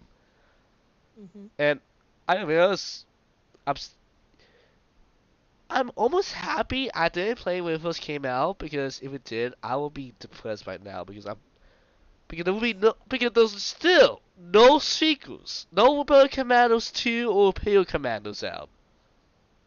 Yeah, that's a missed opportunity. Like honestly, there's so many ways to expand this game to be even greater. So I'm gonna put it in mid ground. I would say it's really one of the best first person. It's probably one of the, if not the best solid first person shooter games out there. It's really well done. Now, if you want to get into more third-person shooters, may Well, I direct you to? well, before we do, so Oh, we, sorry. I have to say since these games pretty much evolved the Galactic Civil War, so we just wrap up the Clone Wars before we move on to Oh, those. yeah. My bad, my bad. All right, so how about Star Wars, the Clone Wars, the movie? I don't remember much of the movie, to be honest. Yeah, honestly, I know everyone loved the Silicon and Us, but I'm gonna be honest, the movie, it's not awful, but it's not really that good or interesting to begin with. And from what I found, the movie is actually made of Silver Ursa combined together, so pretty much it's one of the most not interesting story arcs from the show into a movie. The only interesting thing is you got introduced to the show, and also no longer we have Skywalker anymore. Yeah, unfortunately, this is the. Well, actually, no, it's not the last time we see Skywalker. Skywalker is still here, right over here. But I think it's the first time we actually do get see a different acting voice as Anakin, and I'll be honest, I kind of prefer this voice of Anakin than Skywalker. I'm not saying I hate Chris. What was his name? The guy who actually plays Anakin Skywalker. The life. Hayden Christensen? I don't hate him. I know he did. There's some great moves in him, especially within the when he's not actually talking, like when he actually just using his face, emotions. There's some great scenes with him. I have to say, just with him talking, I just somehow always see him as the writer for some reason. But yeah, I'm gonna say this. Someone to go with the movie, I'm gonna put no. I'll say this. So, from your personal opinion, do you think it's better than Attack of the Clones or worse? Uh, I honestly don't remember much. I only saw it once in theaters. That's it. Same. My memory is totally foggy for it. Yeah, I have the I movie, but I only remember Jabba the Hutt's son what and there's the introduction to Ahsoka. But I could just watch the show on Disney XD for it. I mean Disney XD, Disney Plus to get the full story. To be honest, which is something I'd rather do. I wouldn't want to watch the movie. yeah. Alright, so I'm gonna say worse than Attack of the Clones, though. What?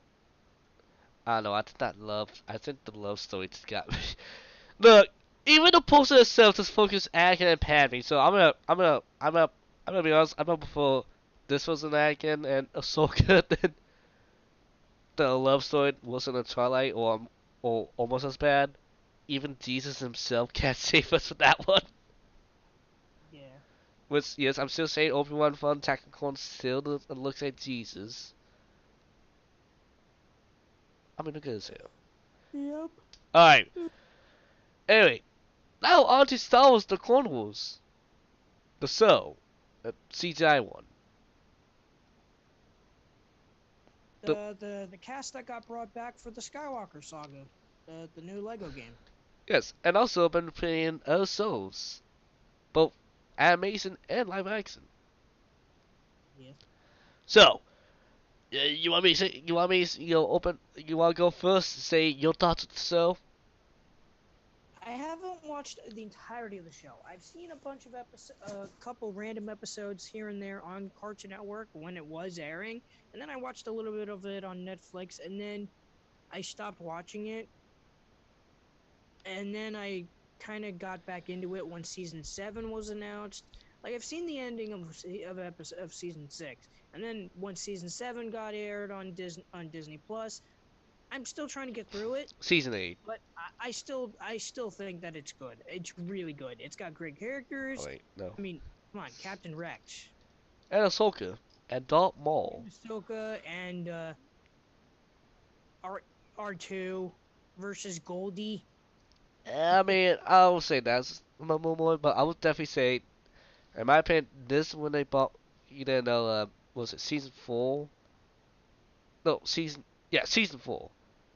That's when they brought back Darth Maul. And my god, they actually make him not. They didn't just bring him back just for, oh, remember Darth Maul? No. He actually becomes probably one of the best characters in the show. Like, he is very interesting. Like, his whole story. Yeah, his arc. Well, I wouldn't say he has an arc because I haven't really watched the entirety of the Clone Wars CG, but they brought him back, and I think they made him better. Yeah, They made him They made him way better than he was in Phantom Menace. Because Phantom Menace, he was kind of much a mute. yeah, that's why. Like, he is, like, I think there's a really good video out there on YouTube where they basically said that he's almost a Shakespearean type character. Well, it may seem simple, but he is a complex storyline, and you really look deep into it. And I agree, he really does steal the show, even more so than Count Dooku. Like, the moment Darth Maul comes in the scene, like, you almost forget not Darth Maul, Count Dooku's in the show. Like, he's supposed to be, like, one of the main attackers. No, it's Maul. It becomes almost like the Maul show at times. Like, and,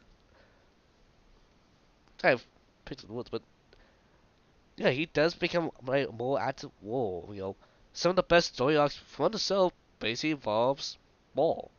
And no, another very excellent job that, in my opinion, the CGI Clone Wars at the Clone Wars did is the clones. As you Yeah. just mentioned, Captain Rex. Pretty much, I'm not doing as the show gets on, some of the best characters are really just the clones themselves. Yeah, they even have their own personality. Some of them. Yeah, in each one. I mean, we got Rex, we got some badasses like Fives, Heavy, Echo, then we got, heck, we even, Cody, yeah, and we even got some assholes like Fox. and the Bad Batch. And you got the Bad Batch. Well, I mean, that's near the end. Which also, I forgot to add the Bad Batch, so, whoops. Well, now I feel like an asshole now. I feel like I'm forgetting so much. My god. Alright, It's all good, man. yeah. But, wait, I will say this. The first 2 seasons, I will say probably the weakest. I'm not saying they're awful bad. But, trust me, give them time. I would say skip them because there are some good episodes in season 1 and season 2 I will recommend you watch. Because the Nail episodes, you've seen those first 2 seasons, they actually help a lot. Like, some of the characters that are introduced in season 1 and season 2 that might seem forgettable become some of the most memorable characters by the end. Like, this, I would say this, once you get to season 3, that's where it starts getting good and getting better and better. By the end of the last season, the final season, I'll say this, the final season, the first 2 arcs of the final season, the Bad Batch arc in the final season is alright. The art that comes after it, I wasn't a big fan of. But the final one, that one is probably one of the best stories I've seen in Star Wars. Like, by itself, I could say it can really almost go up to unlimited power of how good it is. Okay. So, uh,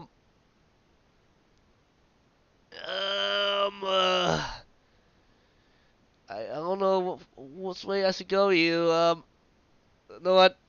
I mean, this is probably just a biased opinion, but I'm gonna go right here. I think That's the cool. I think both series are excellent. It really comes down to animation and probably overall, I think the Clone Wars, the worst one, is better. But I would say when the Clone Wars gets good, it's fantastic. Some of the best, some of the best in the whole franchise. So I'm gonna put it right there. All right. I guess I get to the Clone Wars games. So Joe, how about Star Wars: The Clone Wars with Perfect Heroes? Isn't that a fighting game? Nope, but there's a fighting game that I heard of but don't played. I also forgot to add to the list.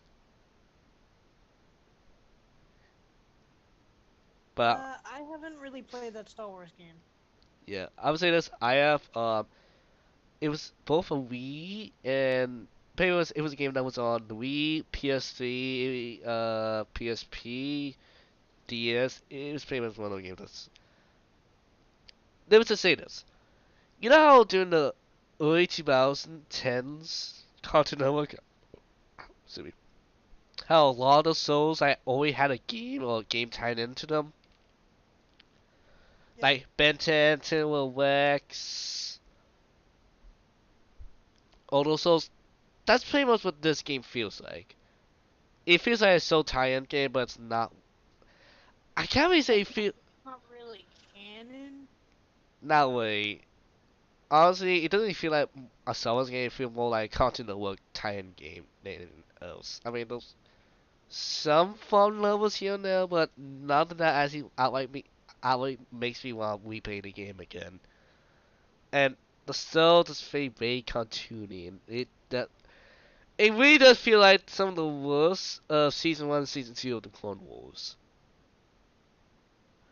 So Makes sense. unless you're a way down hard fan of that show, not Star Wars Zero, but of the show, I really recommend the game that much.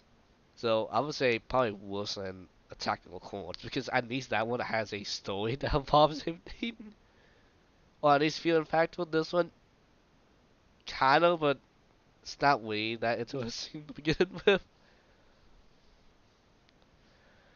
Yeah. Right. Anyway, so Star Wars Lego Star Wars Lego Star Wars 3 or Lego Star Wars The Clone Wars. Not too bad of a game. I never got that far. I remember I borrowed it from you a couple times. Um, I liked it, but uh, the original trilogy, well, the first two Lego Star Wars games will always be the best ones. Yeah, I would say this. I do like how they changed the battles. How like just how the show pretty much you get to take over these command areas and you can get use like Lego bits to build a factory that pumps out infantry or tanks and whatever tanks you want. I kind of like that mechanic. It adds up to the gameplay a little bit. And there's a lot of extra features in the game, and I do like some of the Easter eggs. And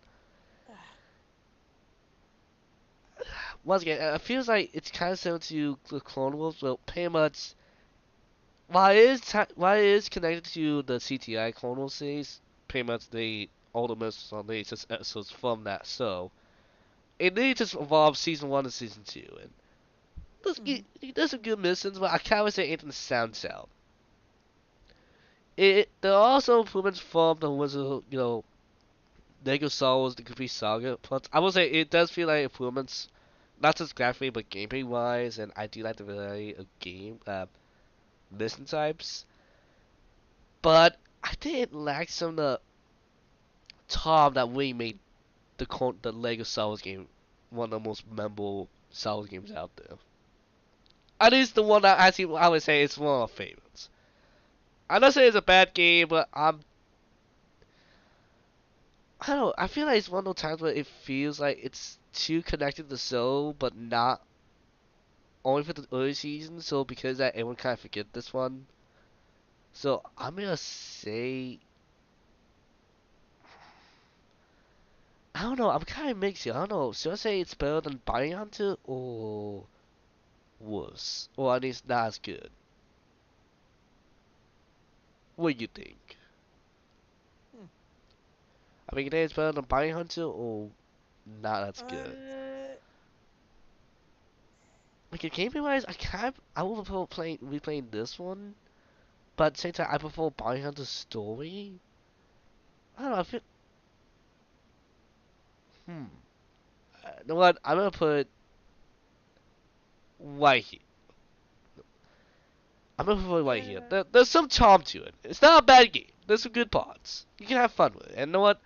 For a Lego game, it's still pretty good. I just think that it's just overshadowed by the Kirby Saga, and no, I don't know, just something about it that doesn't really feel like this is fantastic. That this is the true Lego Star Wars 3. It feels more like here's the deal. It just doesn't do enough to stand out. Yep. Though I will still say this, I still love what the wizard sign of Lego Count Dooku for the Clone was. No, I mean, I'm sorry. remember what Lego version of Count Dooku looked like? Uh, He had that stupid looking face. yeah, yeah. Yeah, you see this?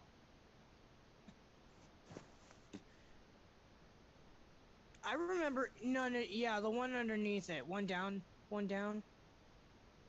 This one? Yeah, that one. I think that's what he looked like in the original trilogy. No, I think that's the Not the new. original trilogy. I'm sorry. No, I think that's one of the new ones. But well, no, I mean like I just remember how the Clone version of Lego Count Dooku looks so funny. Just mostly because in the Oh my show, god. I don't know, just in the What show, the hell? he had a large beard. So when they made the Lego game, it looks kind of funny. He almost looks like Santa Claus at times with the beard, like angry, disappointed grandpa. Out Santa. I don't know, it's just funny, kind of funny. Yeah. Okay. Alright, anyway. And also, apparently, the Zooming is going to kick you out in less than 10 minutes, so that's actually kind of hood. So, yeah, that again. Alright, before we end off with the Clone Wars era, there's also another game that kind of ties into it a little bit. Yep. The episode 3 Revenge of the Sith game tie-in, and Yes. it's fun. It's actually one of those rare games from back then that uses footage from the actual movie, which that's really rare nowadays. Like you don't get that many games anymore that do that for Yeah. tie-ins. I mean, because Yeah. like the early 2000s, in my opinion, was like the time where a lot of tie-in games for movies and shows used a lot of footage, but I can't think of any better example than this game. I mean, yeah, you're playing through the entire story of episode 3. A little bit of context is cut here and there, but it's Though, pretty much the same thing. yeah, though, I will say, I think it does add a little bit to it because we actually do see a battle, in my opinion, battle between Obi-Wan and Dylan Grievous. In my opinion, I prefer this battle than the movie version. Yes, and when I used cheat codes to unlock that level, I tried it out for myself. He kept sprinting at me and pinning Yeah. me against the wall. I hate that. Yeah, It, they I gave, was scared to fight him yeah, because of how fast he was. exactly. So it was like there was a Clone Wars Dylan Grievous then. Yeah, pretty much. Yeah, I would say this for a movie tie game, it's actually really good. I would say it's probably the best Star Wars fighter game. I think there's only three. Yeah, there's only three Star Wars games that I would say I would count as fighters. Well, it's got a versus mode, but it does have a story mode, and it's pretty much like an adventure mode. Like you go through, you find secrets and stuff, you fight enemies, yada yada yada, Then usually get a boss. Lucy and and you get a boss you get a boss on certain chapters. Like you get a single chapter that's pretty much an entirety of a boss fight. Like Anakin versus Mace Windu, that in which my opinion went so much better than the actual movie. no, I would say this. I think some of my favorite parts about the game is. Sorry to cut you out, but I just had to say this. Oh, you're good. Apart just when payments the two characters are back talking each other. Oh God, yeah. And Like the fight intros. You yeah, can't beat me. And I just love Mace Windu is always the most harsh guy with them. Like he's always talking down to Anakin. It's just so funny when he's saying that like I'm gonna do to you what Obi-Wan should have done.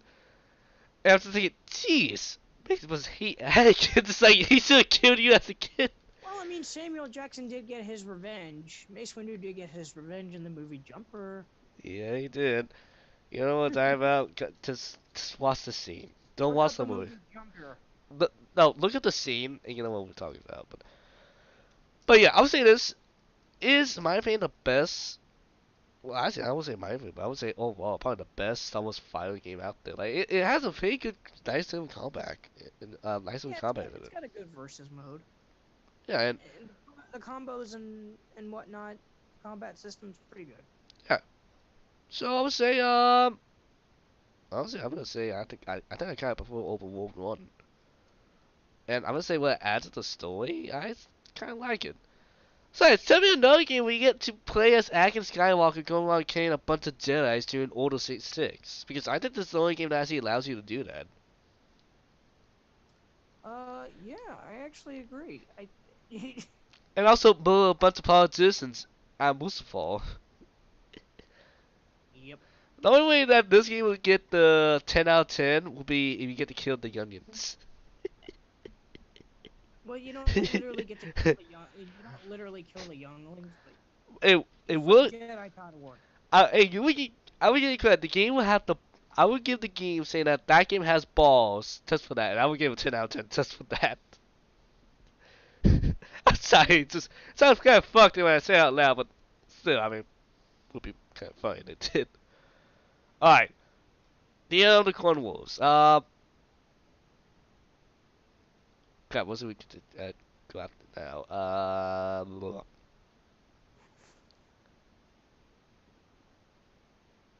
God, was I have the other souls like Summer's Wobbles. I would say Summer Wobbles, as I said, I'll probably put a no. There's some great episodes. I would say particularly the one that involved the Grand Inquisitor and Darth Vader, but are the best episodes in that show. So you have to watch it. I would just say watch the first watch the first two episodes of season 2 and the last two for season 2, and after that you can stop. For what? The Clone Wars? No, Star Wars Wobbles. Oh, okay. Just once again, I wanted the characters not that interesting. And if anything, I would say this: the show should have been about Kanan, the main Jedi. The blue-haired kid. No, not him. Not Ezra. No, the other guy. The older. Wasn't that the guy with the ponytail? Yes. Okay, that guy. Yeah, he should have been the main character. In my opinion, the show needs Simon as a cowboy Jedi, like a mix of Han Solo and Luke. In my opinion, the show should have been about him because he's some of the best episodes of the episodes of the show just involve him. In my opinion, he has the best story. I won't prefer him. I mean, the whole show should have been about him. Excuse me. And also the Grand Inquisitor. I think the Grand Inquisitor died too soon. Okay.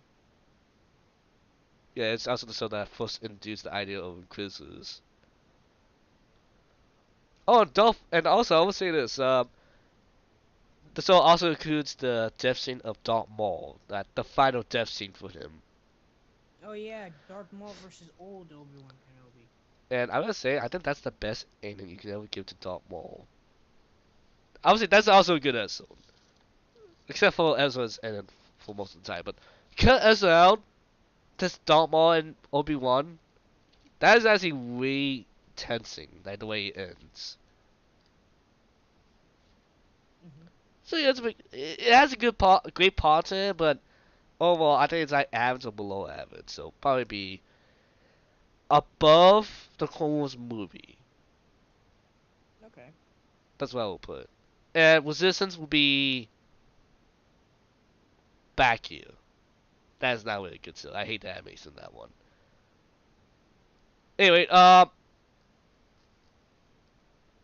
Jedi Fallen Order. Uh, okay, so I'm a little bit mixed with this game, but I think it's going on the going like I wouldn't say filling in the footsteps of Dark Souls, but giving the Star Wars IP the gameplay style of Dark Souls, well, similar to Dark Souls, I think it works. Same.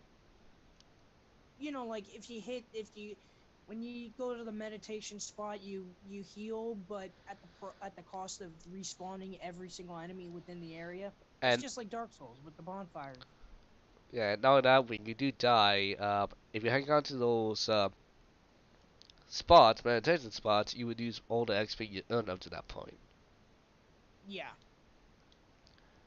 So yeah, I would say gameplay wise, yeah, it's actually surprisingly good. there are a lot of technical hiccups, but Yeah, and also for being split in between episode 3 and 4, I think it works well. yeah. Even though the journey is kind of all for nothing, if you ask me, but Wait, I know what it is. I that did. that, that final confrontation with Darth Vader, that's like my favorite scene in the entire game. Yeah, I know everyone always wrote that one. And let's not forget BD1. And BB1 is, clearly became a fan He's your favorite. buddy. He's your buddy. Yeah. I would say this, the game is actually probably the best EA Star Wars game they made. Yeah. It took them 2 tries, but they found out how to make a good one. Yeah, gaming wise, it's pretty excellent. I think that probably the big issue I would have would be the customization, mostly because, Oh God, yes. yeah, besides making the lightsaber, but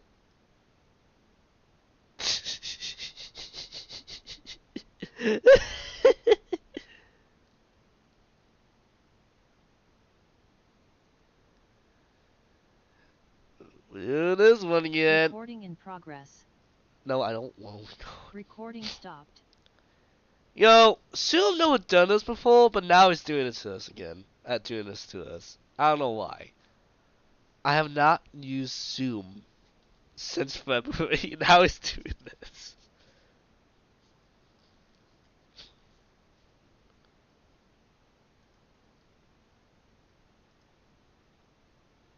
God, yeah. There are a lot more. Oh, shit, I forgot one too. Wait, which one did you forget? I will tell you when we get to it. Fuck. I see the original, the original two. Alright, Uh, what do you feel about the Wilson one? Very nostalgic. I want to go back to it, but I unfortunately can't because I don't have it anymore. But I still have my save data for it, and that's enough for me. I still think it's good. It's a little difficult to get into if you're not into third-person shooters, but it's still pretty good. And also, it could be a first person shooter if you wanted to as well. Oh yeah, yeah, yeah. You can't. Well, It looks, it uh, looks alright with it. But yeah, I'm not 100% sure. yeah, I would say this. A lot of people do see talk about the worst one, aka the second game, and if I be honest, the first one that has some technical issues. I do know there are a lot more glitches once in a while, and it can be a little bit boring in some areas. But it's a fun game. I would say this. You want a large scale battle where you get to play within the battle, can't go on with the Battlefield games. In the first one, we just set good foundation for it. And I gotta be honest, honestly, I think this game has the best maps, or at least my favorite maps the whole of all the Yeah, Battlefield but let's games. not forget the original two has space. Yeah, the first one doesn't have space, and I know a lot of people do see bring this up, especially with the first EA game. But come on, I think this had the best maps. Geonosis, think about the Geonosis map for this one. Yeah, I do. I do. But the second one, it's I my least remember favorite. using the green clone trooper because he had a jetpack. Yeah, and I know how in this one you get LAATs, you got like 2 LAATs, like 2 or 4 ATTs, you got Joy Sims in the background, and you can go back into the soil and get extra points. Like that was my favorite map. Or the one from Windfall, where you go to this one planet and you get a bunch of hover tanks going to this one little fort or base. Like this is a fun maps in here. Hell, I want to replay those maps now. So I'm gonna say this. I put it on mid ground. Yeah, that was like a big one. I think Rebecca was most solid in this one, but yeah, there's some great maps in this. Now let's get to the best one. The best out of all the Battlefront games in our opinion. The original Battlefront 2 has pretty good map design. Not as good as the first one, but it was the first game that let you fly around in space and do dogfights, like Yeah, in Star Fox. yeah, and now it offers so many options we can do it. Not in space, but also the ground battles. Like, remember how in the space battles, you can literally take a sip, attack the enemy, and the moment your sip gets too low health, you can literally just fly into the enemy's capital ship and just some point bombs all over the place and destroy from the inside out. You know that because those are some great moments in my opinion. And it was the first game that I think it was actually the very first video game I ever played. Before I got my PlayStation 2, I actually I remember playing this game on the OG Xbox with my dad, and we had Obi-Wan and we had Darth Maul unlocked. Nice. And knowing that, it was actually one of the first games I played as well. And also, don't forget, there's also a map or mission where you get to play as, what's it, Gungans. So you can either play as Gungans or you can play as a super bad or kind of trying to kill the Gungans if you wanted to. And also, I remember the Mustafar level. I Uh, like that one. yeah. Oh, also, don't forget, you can also play the heroes, and there's even a mission where you get to play as hero versus villains. Though Also, don't forget, we've lost the command post. oh yeah, we can't forget those. For the Republic. What's up with the West Rockets? No, those will still stay in my memory. Like I will occasionally go on someone like watch a YouTube video or Instagram and I just see those and like yeah, that brings me back. I remember those. Also, in the Lego Star Wars, in the Star Wars Clone Wars 2003, on the special features, there are Yeah, you can play some maps. I downloadable playable demos and stuff and trailers. I used to look at the trailers for Battlefront 2, for OG Battlefront 2, and the Revenge of the Sith game tie-in. I used to watch the trailers all the time because they're just really good games. yeah, they really add the mood. And But in my personal opinion, I think Battlefront 2 is the best one out of all. The OG Battlefront 2 is the best out of all the entire Battlefront game oh, lineup. oh, it is. And I know a lot of I people. remember you showing me the one on your PSP. Yeah, That well, one looked good. yeah, we have to be talking about those in a moment, but I will say this: uh, something about the campaign. But if we go about missions right, it's not really too great. Honestly, the missions are really just the math for multiplayer. Though there are also standout ones, especially the ones where you do over 66. You know that one? Yeah. Which, once Well, again, not entirely. yeah, you play as Conti was going to the Jedi temple and you get to kill the Jedis. Okay, I don't remember that one entirely. Oh, how about the one where you play as Conti was against the Droid army? Then the Clone No, army. no, not that much. No. Wait, you don't know what you do Empire versus Separatists versus then Yeah, afterwards? I believe you. I honest to God don't remember. I was so little. Yeah. Okay, well, and also this is also the game I believe that actually populated the idea of the File First Legion. Hmm. I love those missions. Honestly, I like the story, but this way could have been better. Besides those standout moments. So I'm gonna say this. The only downside I would say about the game is this: some of the AI characters don't work as well as others. I do know, especially for Hero vs. Villains, for some reason the AI, whether they play as Count Dooku or Emperor Palpatine, they always use the lightning attack at all times and never use the lightsaber or anything else. I didn't know you could play as them in the OG game. Oh yes, you can. I know. Well, duh. I guess that's kind of a no-brainer. If I remember playing as Darth Maul and Obi-Wan, yeah, could be possible. Oh yeah, I think Obi-Wan got his own game on the Xbox. Yeah, I saw that. With the same engine as Battlefront 2. I don't know that. I just know that it was for episode 1. I found it on some on Google, but I don't know why. But every time I see the title, it almost seems like it's saying Obi-Wan. Like it's almost like I don't know why, but for some reason Obi is like it's lowercase, but Wan is all capitalized. Lon's font size is Obi-Wan. Oh god. It looks so weird. Alright, I would say this Battlefield 2. This is probably by themselves, but I'm putting it here.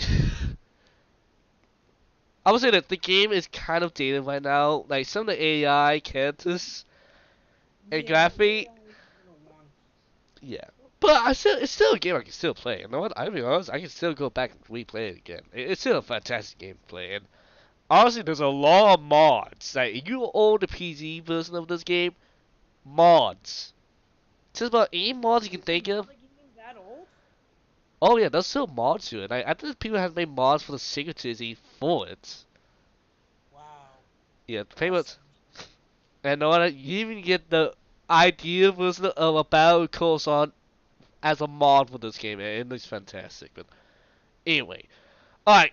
Unfortunately, I don't have one of the Battlefield games for the PSP because a lot of people forget there was more than one. There was more than 2 Battlefield games.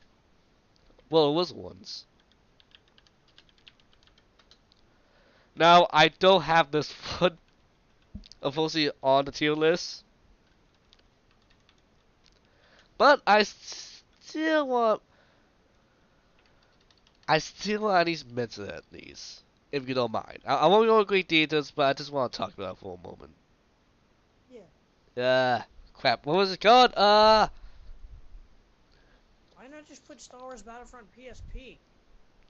Yeah, but it's not as fun. I'm telling you the all big differences with the two. Ah, here it is. Why'd you put Kylo Ren? I didn't put Kylo. What the fuck? Okay, I put one.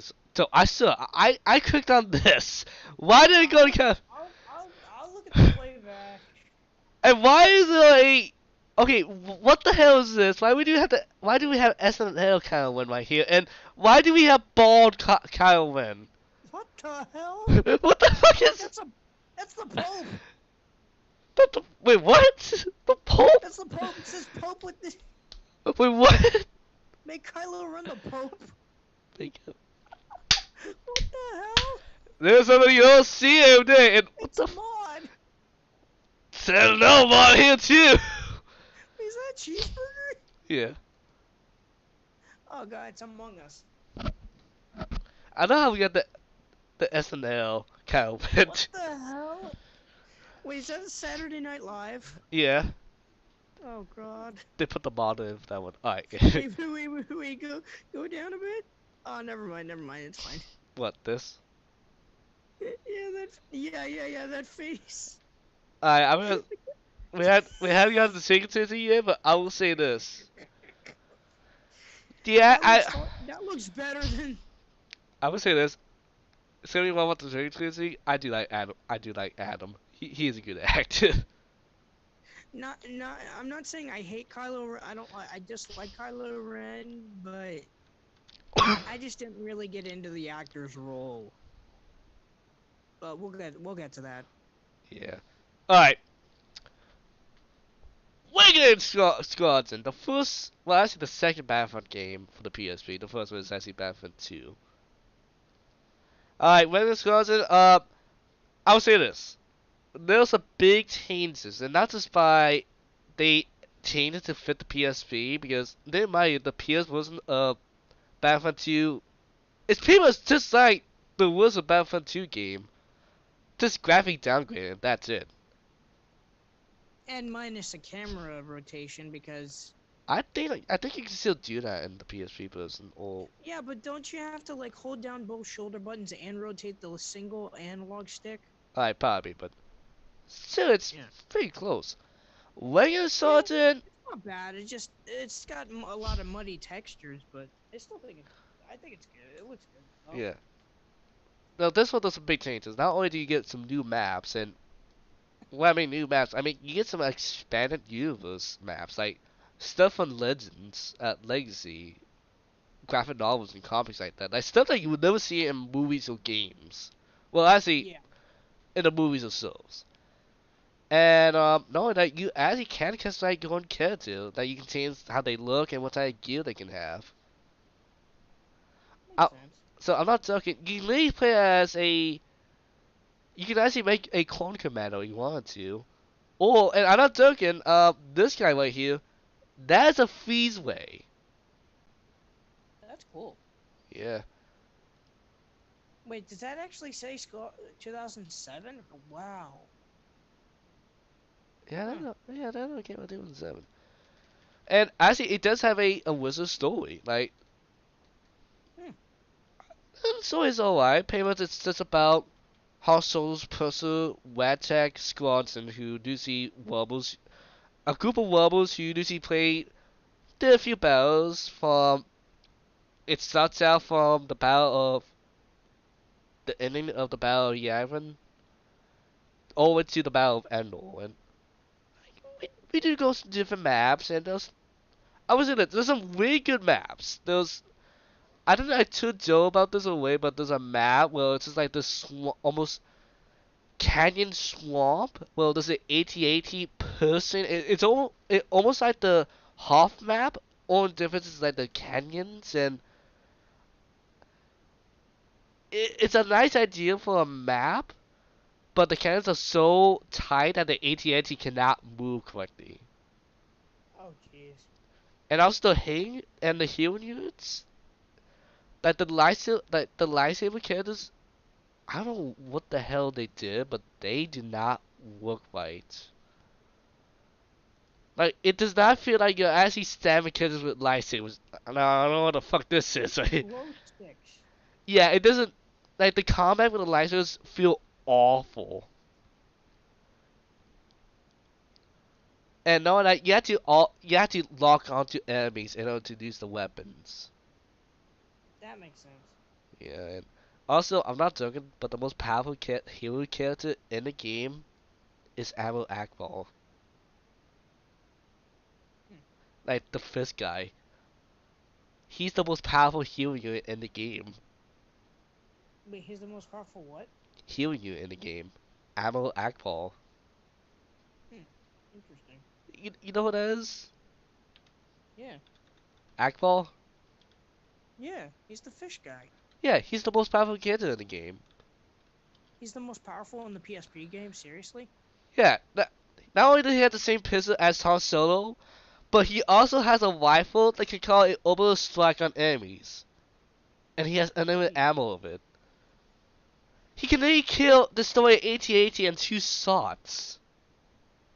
Where was he on the Ewok planet? He was in the ship, but apparently he evolved down on the planet. He would have took down the Empire single-handedly. he just needs like 4 extra guys, and that's it. He can take down the whole Empire by himself. Alright. The story was alright. If I would have to put it somewhere here, I would probably put it not good. I would say that. It would probably be Yeah. probably right here. Alright, Elite Squadron. This one, the one I actually have here. This one's kind of more the same a little bit for World Squadron. Gameplay wise, it's the same. But here's the interesting thing that I think a lot of people don't know about. Or at least not enough. Now, remember how a lot of people have said that there was going to be a Star Wars Battlefront 3?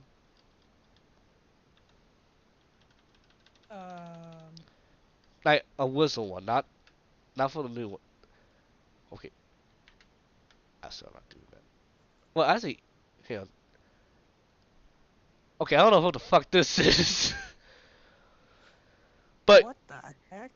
But yeah, originally there was going to be a Battlefront 3 that take place right after Battlefront 2, and it was going to be like the old OG Battlefront games. Okay. And there was some gameplay leaks, and pretty much like you got the battle course on, and one of the big features two of them. Not only the original story, but you also get to fight in space and on ground at the same time. Okay. So yeah, it was very ambitious. Though, if I'm not correct, it was close, but they canceled the game last minute or something like that. And mind you, the game was going to be for PS3 or old school PS3 game. Yeah. So yeah, no, we'll hurry up because someone's getting tired of you. I'm sorry. That's fine. But here's the interesting thing. At least Quantum is Battlefield 3 just on the PSP, though they cut a lot of the story out. I won't go too in depth, but I honestly, guess they probably couldn't fit that much on the UMD. yeah, I mean, you can't fight. I'm not joking. You can fight from space to ground.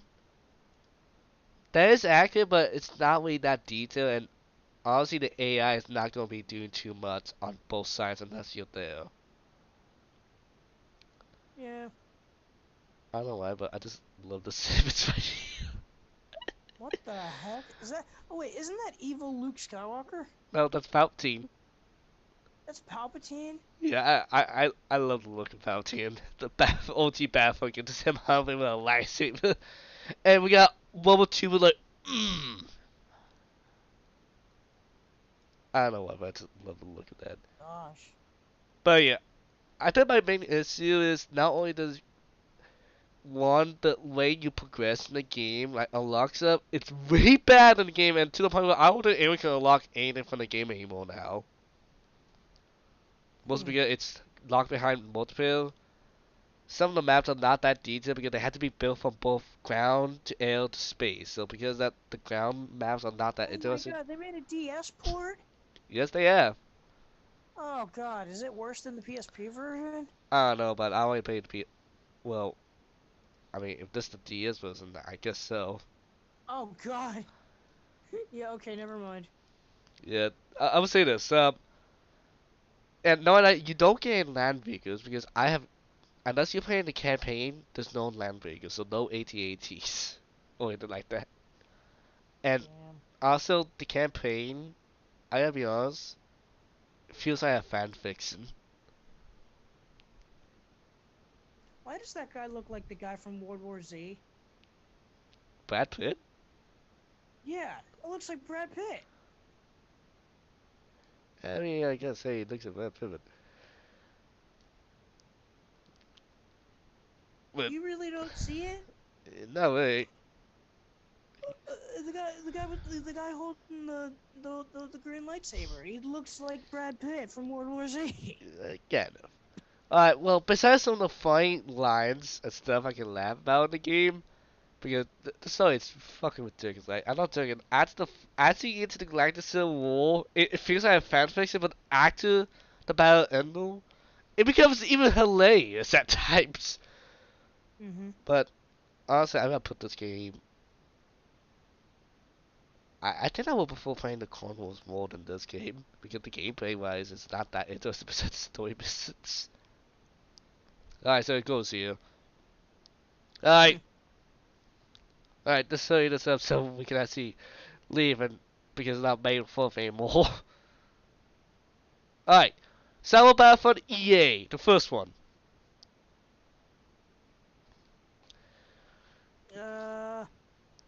Quick thoughts. I put it under not good. Yeah, I would say this. I haven't played the first one. I've only played the second one. Yeah, and when it came out. It's fine, but it could be so much better. Yeah, honestly, no, this is just the multiplayer only. I gotta be honest, for $60 for multiplayer, even what it gives you, it's not enough. Like, Yeah, the second one's better. No. Well, the second one does. The second one mechanically and technically, it feels better. yeah, gameplay way, And the it players. it feels so much better. You know what? My problem is this: I don't understand why DICE somehow always there's three big nitpicks I have. One, I do not like the card system. I don't know why they want to do this whole fucking card system, but I'm sick of it. I think it's a terrible idea. just have people carry equipment around. Two, why can you only carry one blaster? You only have one. There's no pistols. You can't carry a rifle or pistol. No, only one blaster. That's all you can carry. Mm-hmm.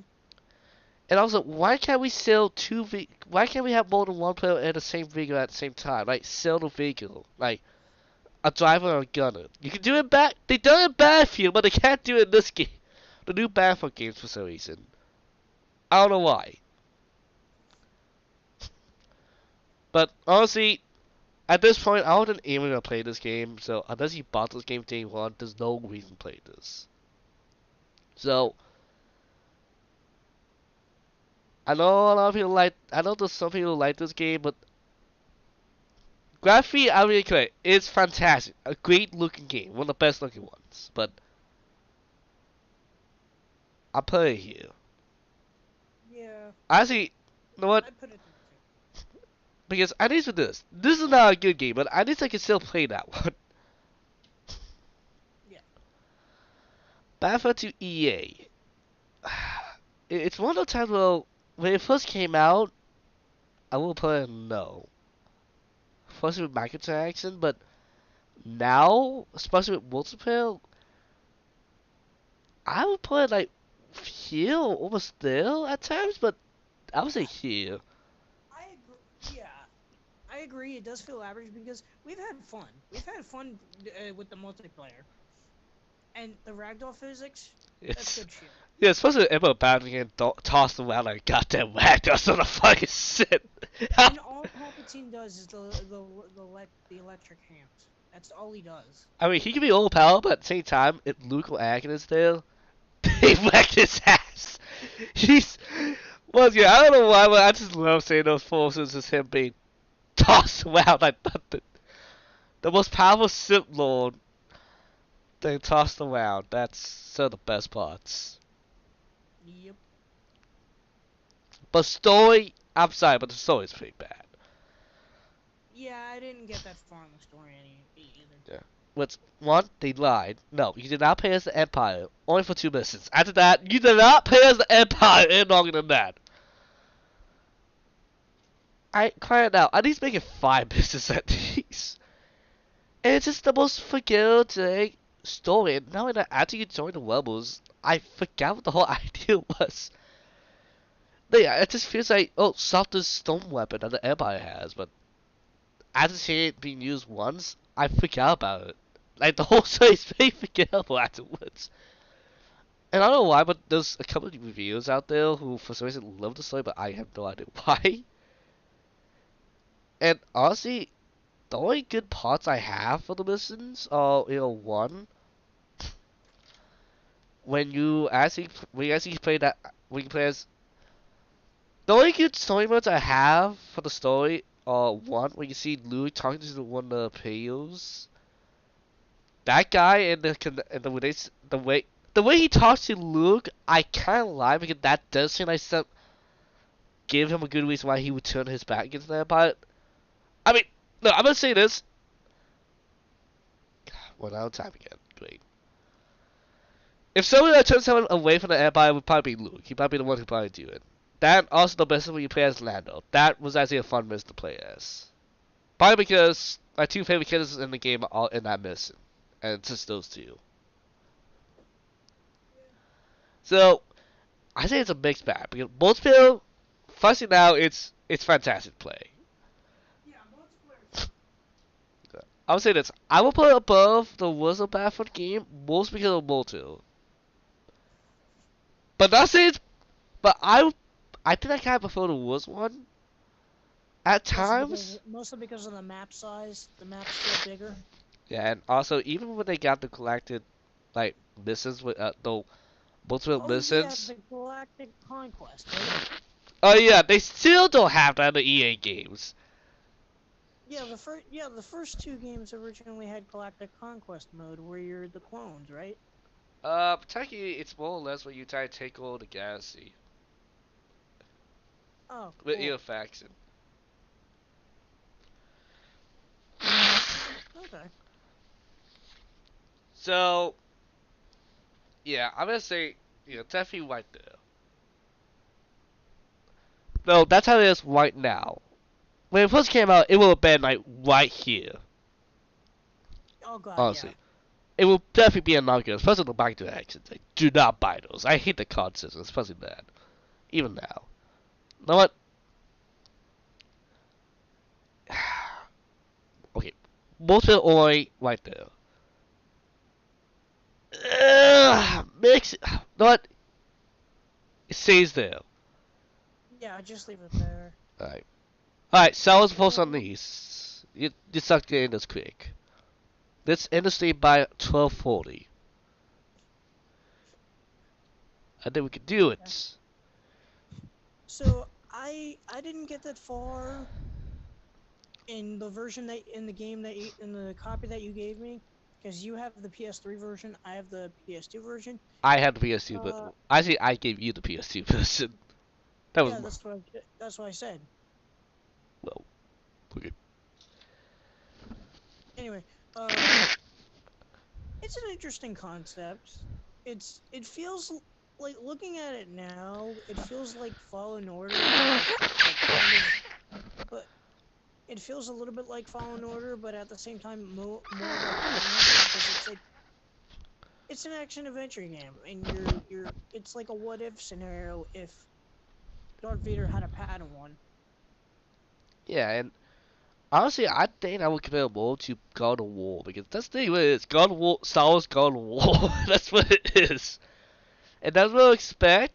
Gameplay-wise, it's pretty fun.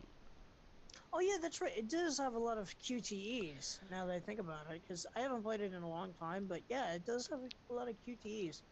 And gameplay-wise, I do have some fun, and the enemy is actually pretty nice. And I didn't play that much of the second one. I only played a demo at a kiosk at a Walmart yeah, for the first level and for yeah, Force Unleashed 2. I got a lot to say about that. I got a lot to say about that one, but before we do, let me just say a fact about Force Unleashed. Now, I'm talking about mostly the PS3 version, but the PS2 version, funny enough, has more missions and levels. Though I think the PS3 is definitely the better one. Better gameplay and, well, Better graphic ups. graphics. Yeah, though also map AI and also gameplay wise. Yeah. But yeah, it's a very good game. I do recommend.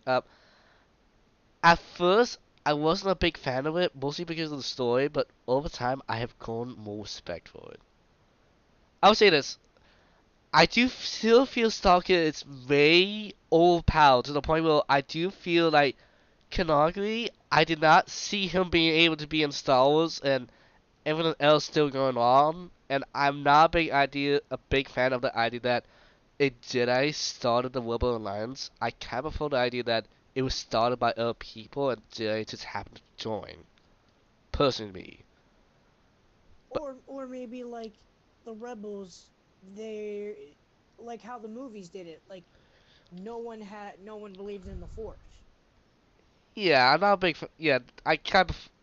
Okay, I don't know about that, but more of I just don't want the Jedi's always being the ones who start and create the rules. Well, I'm not a big fan of the idea that the Jedi started the Rebel Alliance. That's my personal opinion. Oh my god, I still got the cheat codes. Yeah, I and still got the cheat codes for Revenge of the Sith. yeah. Well, anyway, and also I would say this: the first mission you play as Darth Vader is probably my favorite game when you play as Darth Vader because he feels all power and he deserves to be it. You just force push Wookiees everywhere on Kashyyyk. Yeah, and I remember when I was force token a bunch of Wookiees, and I remember when I did that, I also force token a tree as well. A tree? Like you can really see the tree cracking in half from it. Oh my god, you killed Groot. I love once again, I love that. In my opinion, I want to see the whole Star Wars game play as Darth Vader because oh Luke. Just go on a rampage. Yeah. Alright, gameplay wise, it's fantastic. Story wise, I don't know, and I'm not a big fan of the main character. I know a lot. Story wise, it feels average. I would say mid ground. I think it's good. I would say this. I will put. Hmm, I know a lot of people will put it in here, but honestly, I say here.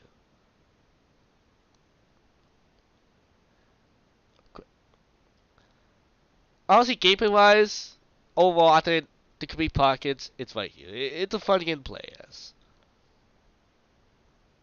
Yeah. Forza these two, on the other hand, I would say this: it's a definite downgrade.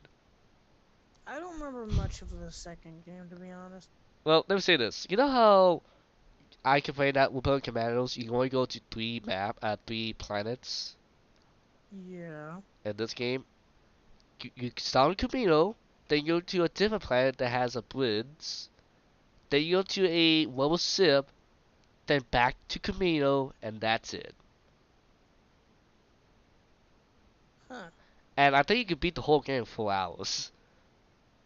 4 hours? 4 or 5 hours. It's very short and very easy. How long was the first game? I would say like 8 or 9 or more. Jeez, that's a leap. Yeah, and obviously there's a bit of spoiler, but if you play the worst one, Starkiller dies, and this one's his clone, and it's just kind of weird the way he's coming back to his girlfriend. Yeah. And most of the bosses are definitely a downgrade as well. No, it feels like this. The first one of these feels like you're the superpower force user. The first one of these two feels very kind of dry. You don't get that much damage in the environment when you fight against enemies. You don't feel like you're in much control, and the enemies feel too much specialized for you, in my opinion. Like you got those enemies that you cannot use force abilities on. Then you got those you cannot use lightsaber abilities on. Like it feels too kind of dry, in my opinion, for that. So I'm gonna say this: it's going here. There's some fun aliens here and there, but it's a downgrade. They messed it up, in my opinion. Alright, Lego Star Wars Complete Saga, blah blah blah. It was it's the most famous Lego game out there, in my opinion. It's something that I think most people. It's all 6 movies in one package, Yeah, and with extra content, extra characters to unlock, extra scene, extra levels that weren't even in the original trilogy by itself, or the prequel game, for that matter. Because there was a lot of cut content. yeah, I mean, I would say this: it's a great game. it's great. Also, And what other Lego game lets you play as Indiana Jones in a sci-fi setting? well, how about what's another game that you play Indiana Jones and Star Wars would be like the question. And now without mods, by the way. We don't count mods. Wait, what? Yeah. Well, I mean, you probably can mod Indiana Jones and other games, but I'm just saying like without mods, yeah, you can play Or Indiana maybe Jones. you can make him in Code Vein. Like in Code Vein, the Dark Souls anime game. Yeah. That doesn't mean Almost any character you want. yeah, probably, but kind of went out of time here, so I'll say this. That's right. All right, let's be honest. You're born in the early 2000s. You probably played this game. It's fun, exciting, and it's a good return. Motherfucker! This is why I said I had to hurry up.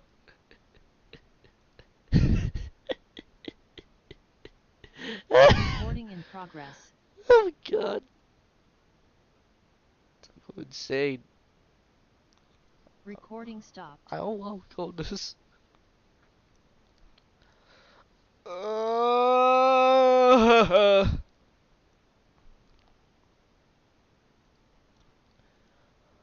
Alright. Pretty much, it's Lego Star Wars 1 and 2 combined. Lego Star Wars 1 was the prequels. Lego Star Wars 2 was the trilogy, which that's also the subtitle for it. It's a fantastic game. Look, if you ever want to get into Star Wars, or you want to get your kids into Star Wars, this is the best game to do it with. I don't know. I don't have much to say about the new one because I have never played it, but I hear a lot of good things. But personally, if I'm gonna go with the Blizzard games, probably here. Yep, I agree 100%. I do highly recommend them. They might seem dated in some areas, but you know what? They're still fun to play as. Play in.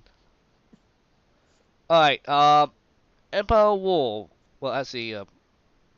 Also, I can't see your screen.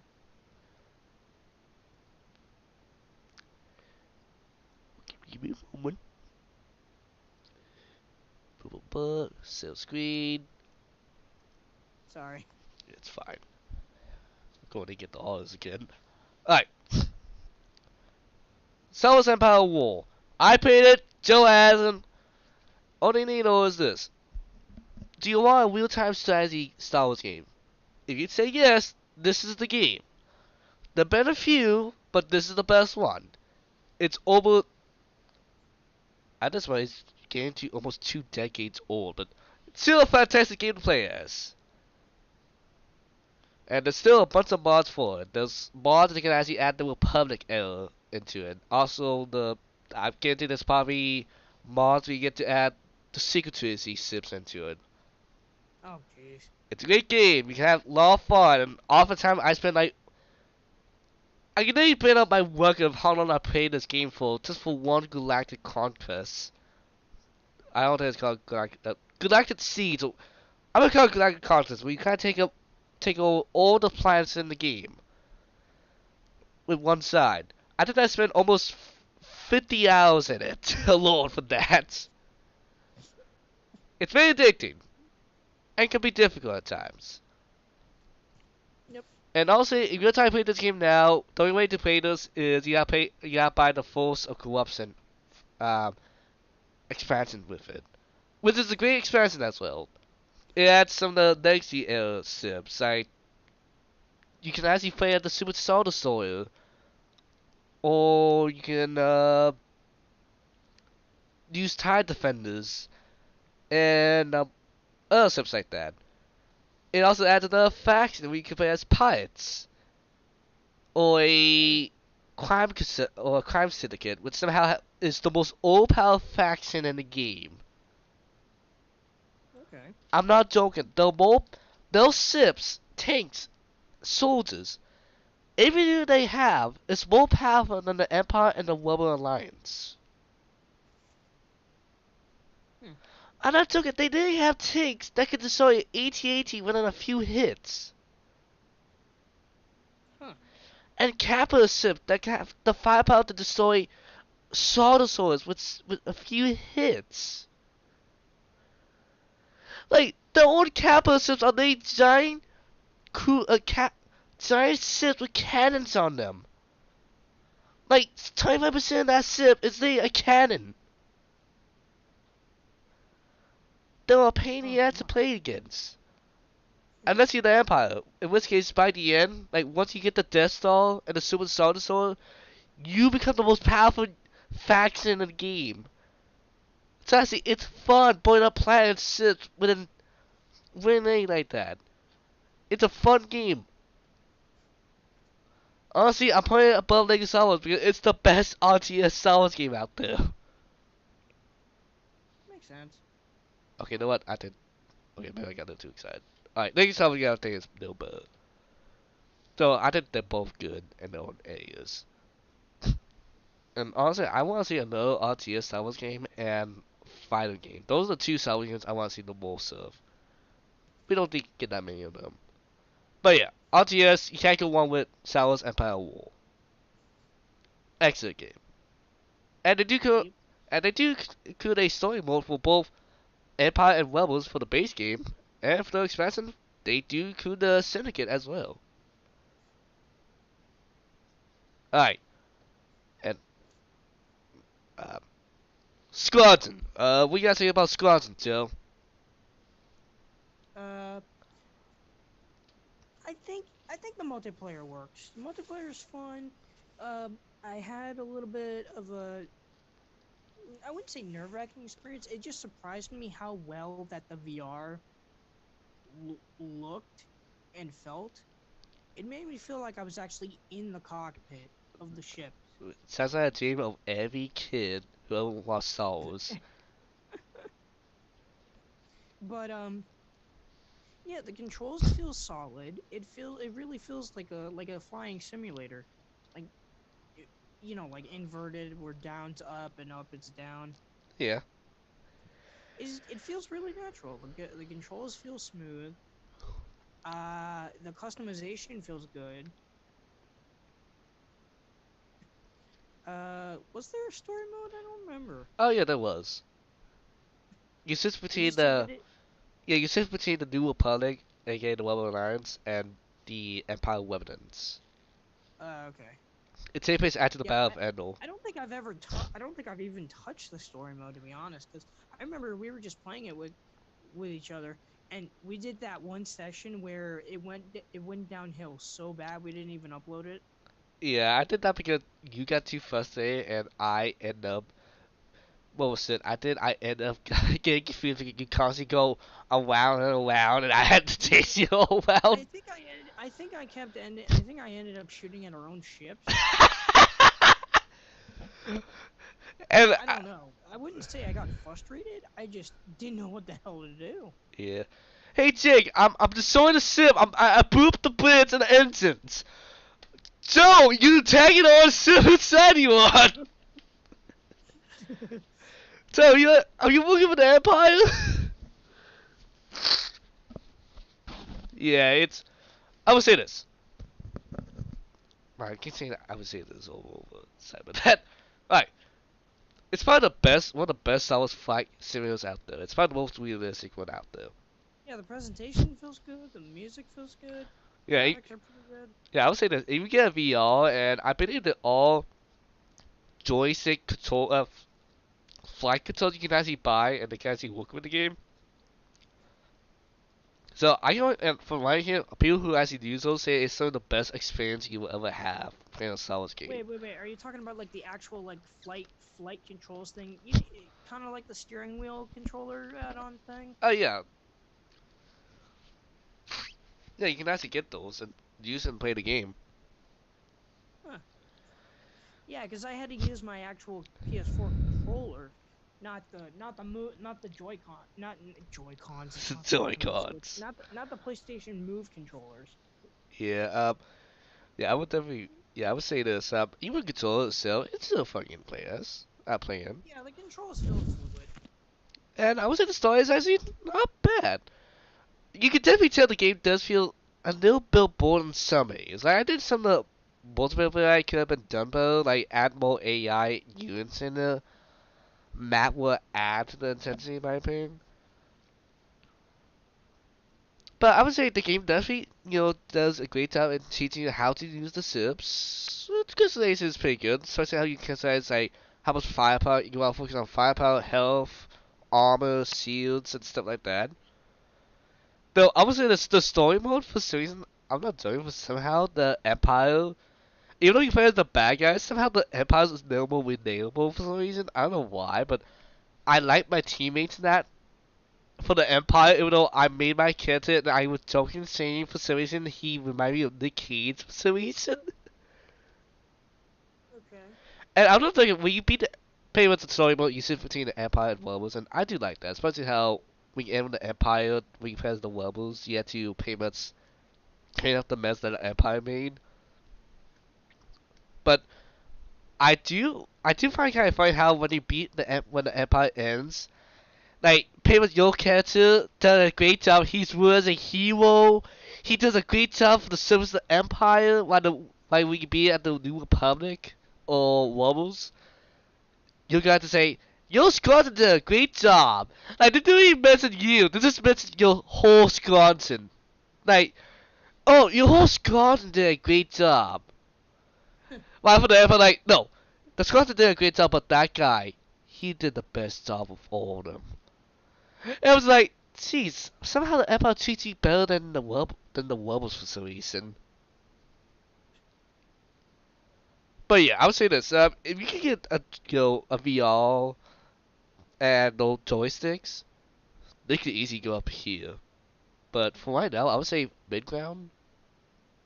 Yeah, I'd agree. I would say I'd put it in between. no. I mean, Yeah, yeah, I'd put it right there. yeah. It's a really good game. I do recommend it. You want a good fight sim, can't go wrong. Especially it was only $40, and In my opinion, I wish there was more updates to it because I think that's the one game I wish there would be more additions added to it later on. Yep. So now we get 2 free updates of getting the B-Wing and the TIE Defender. Alright. So that's the Old Republic. You don't play the game, it's fantastic. One of the best games out there. I hear about it, I don't play it, but Wait, which one is it? Star Wars Knights of the Old Republic. Oh yeah, yeah, yeah. That one I've heard about. I haven't played it myself either, but I think it's an RPG. Yeah, it's RPG. Okay, but I feel like I wouldn't say it's like Skyrim, but It's more like, I would say more closely to Mass Effect since it's made by the same developers as Mass Effect, by will. Yeah. It also has probably what a lot of people consider that's probably the best story in all of Star Wars. okay. It also has probably the best twist as well, which unfortunately I know where it is. What is it? You want me to tell you? I mean, what platform was it on? PC, Xbox, and the remake, PlayStation. Oh yeah, that's right. Yeah, that's right. We're getting the remaster. No, dang it, I don't know the remake is gonna be directly for PS4 PlayStation only. Well, that's weird, because the Switch and the other consoles are getting Well, as far as I know, the Switch is getting the remaster, but like it's pretty much like Yeah, the well, original game. yeah. Like, why do that? Why not just give us the original game? I don't know. I might need to check see if it's actually available or not for PlayStation. Probably not. But anyway, we want me to tell you what the twist is? If you want to, you don't have to if you don't want to. All right. All you need to know is keep it short. There was a war against the Mandalorians. Pretty much, it was the Republic versus the Mandalorians, and 2 Jedi's won the war. It was Revan and Malachi, or Malik. I probably said his name wrong. Those 2 Jedi's were able to win the war. However, in the process, they fell to the dark side, and because of that, they became Sith Lords. Oh, dude. And at the end of the war, Revan took down Mandalore, or the leader of the Mandalorians, and when he defeated him, he took his mask and put it on himself. So that's why you ever see Darth Revan, he's always that Sith Lord who wears a mask that looks like a Mandalorian. And in the process, they created almost a Jedi civil war where a bunch of Jedis fell to the dark side and fell and joined the cause for Revan. Revan had also convinced a lot of Mandalorians to fight for him. And pretty much he was often considered like the greatest Jedi of that time. So one day the Jedi's launched a secret attack on him. They raided his cruiser with pretty much bullets, ballast.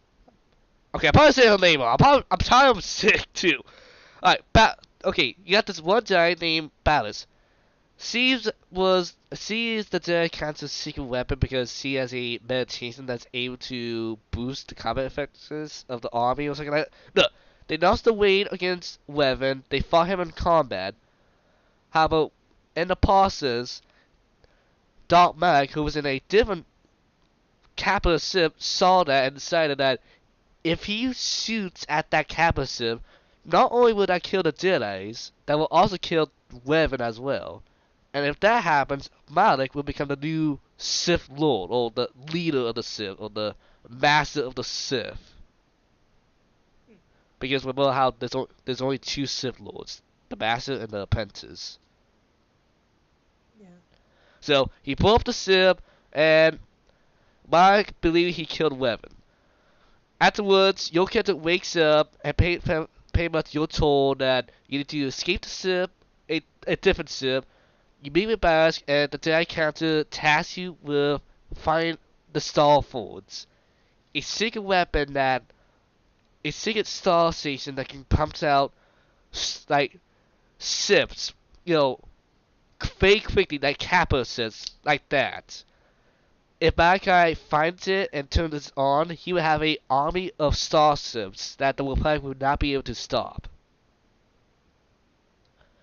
And during all this, you're hearing about the tales of Revan, of how powerful he is, and how powerful Darth Malak is. And by the end, you know what the big twist is? What? The twist is this. It turns out your character has amnesia. And it finds out that your character is actually Darth Revan himself. Okay. Pretty much during the attack, the Jedi were able to defeat you, but they didn't kill you. They locked you out.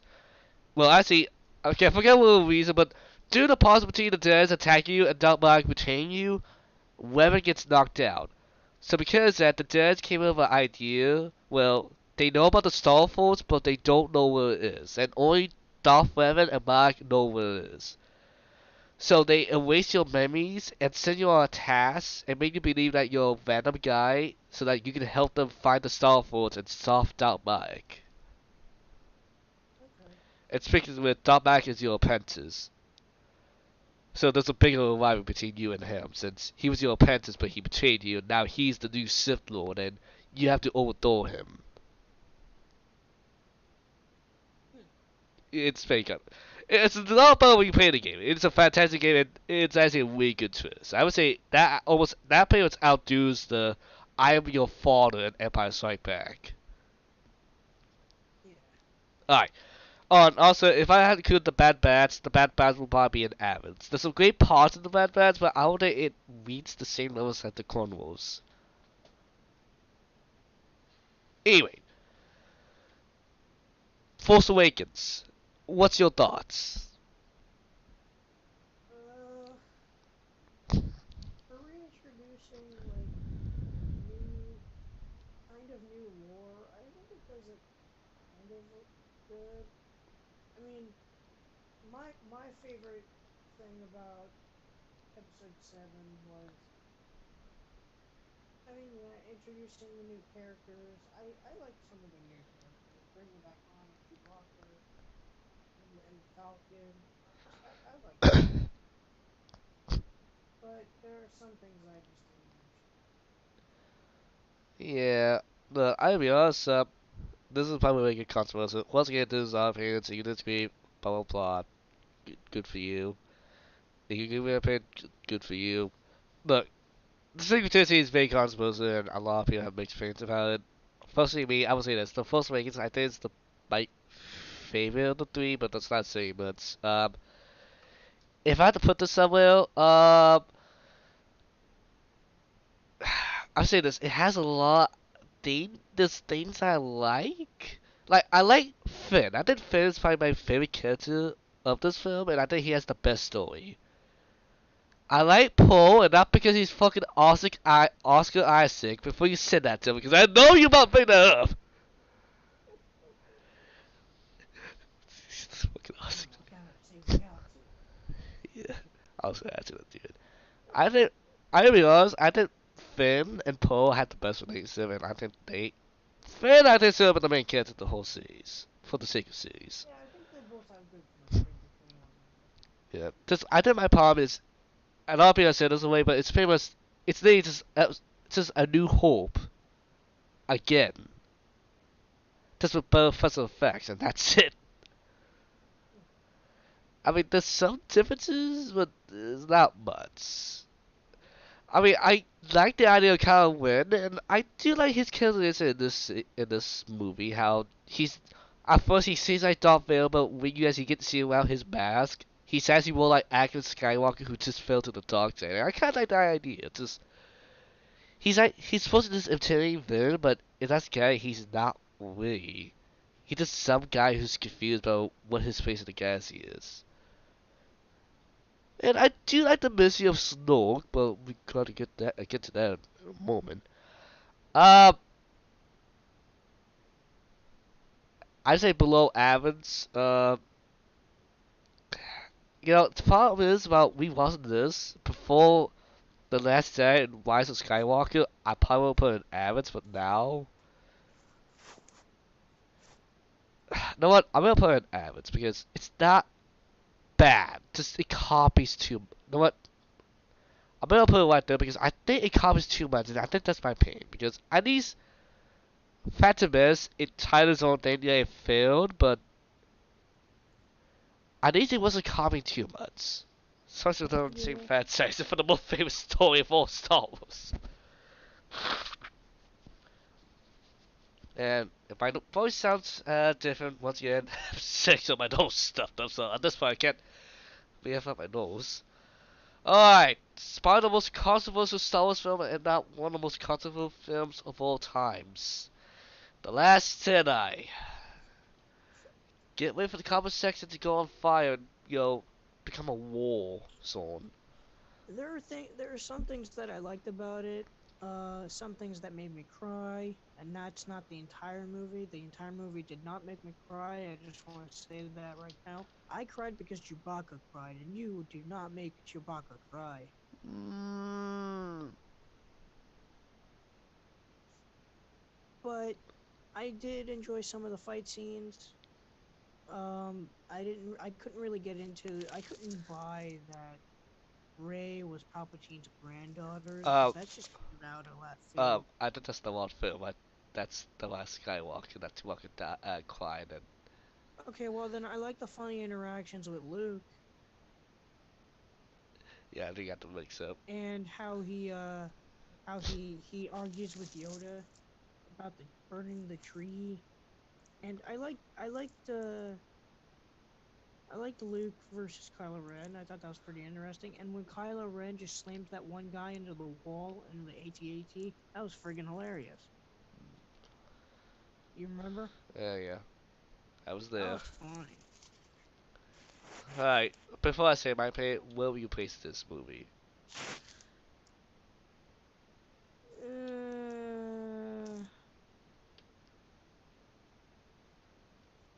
I don't know.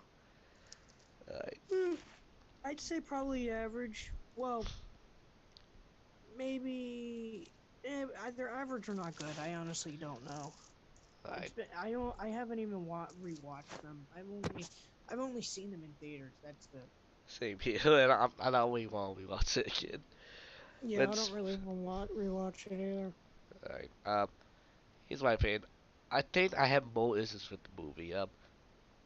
I'll say this. Cinematography and visually, it looks fantastic. Great visual effects, great score. Those are fantastic. Some of the best in the series. But Mm. my problem is this. Story wise, I really couldn't. It defies my expectation. I didn't expect. It does things that surprise me, and I'm not gonna get into it surprise me, but I'm not a big fan of the twists and ideas they do. One, keep it short. That's not Luke Skywalker. I don't care what people say. That's not my Luke. That's not the Luke for the Wizard Trilogy. I don't like Hobo Walker. Second, Hobo Walker. Hobo Walker. Uh, Hobo Walker. Yeah, Hobo Walker. Yeah. Ho Oh god. Hobo Walker. Also, I think there's a lot of characters I get annoyed with. Like, it just seems like it feels more like there's a lot of comedic elements. The problem is I know some Star Wars as being comedical, especially like that. It's not the MCU. Please don't do that. It feels out of place. Oh god, yeah, no. I'm not a big fan of how Poe took down that Super Solid story. It just seems the whole military strategies in this movie are awful. And look, I would be up. Return of the Jedi has some dumb moments. Could have was Jersey, but my God, this was somehow even dumber at times. And my God, Mhm. it's all over the movie. And especially the whole hyperspace chase. That's just so boring. It's just a chase. Like, just it works in my side bad because they're not large ships like that. Yeah. And just wasn't. I just not a big fan of the way the character stories. Poe, like Leia treats him like an asshole. Treats him like a little kid more often than he is, even though most of the time he's terrified in some areas. Some. Especially when Leia did not tell him about the big plan. Going to that one planet felt meaningless.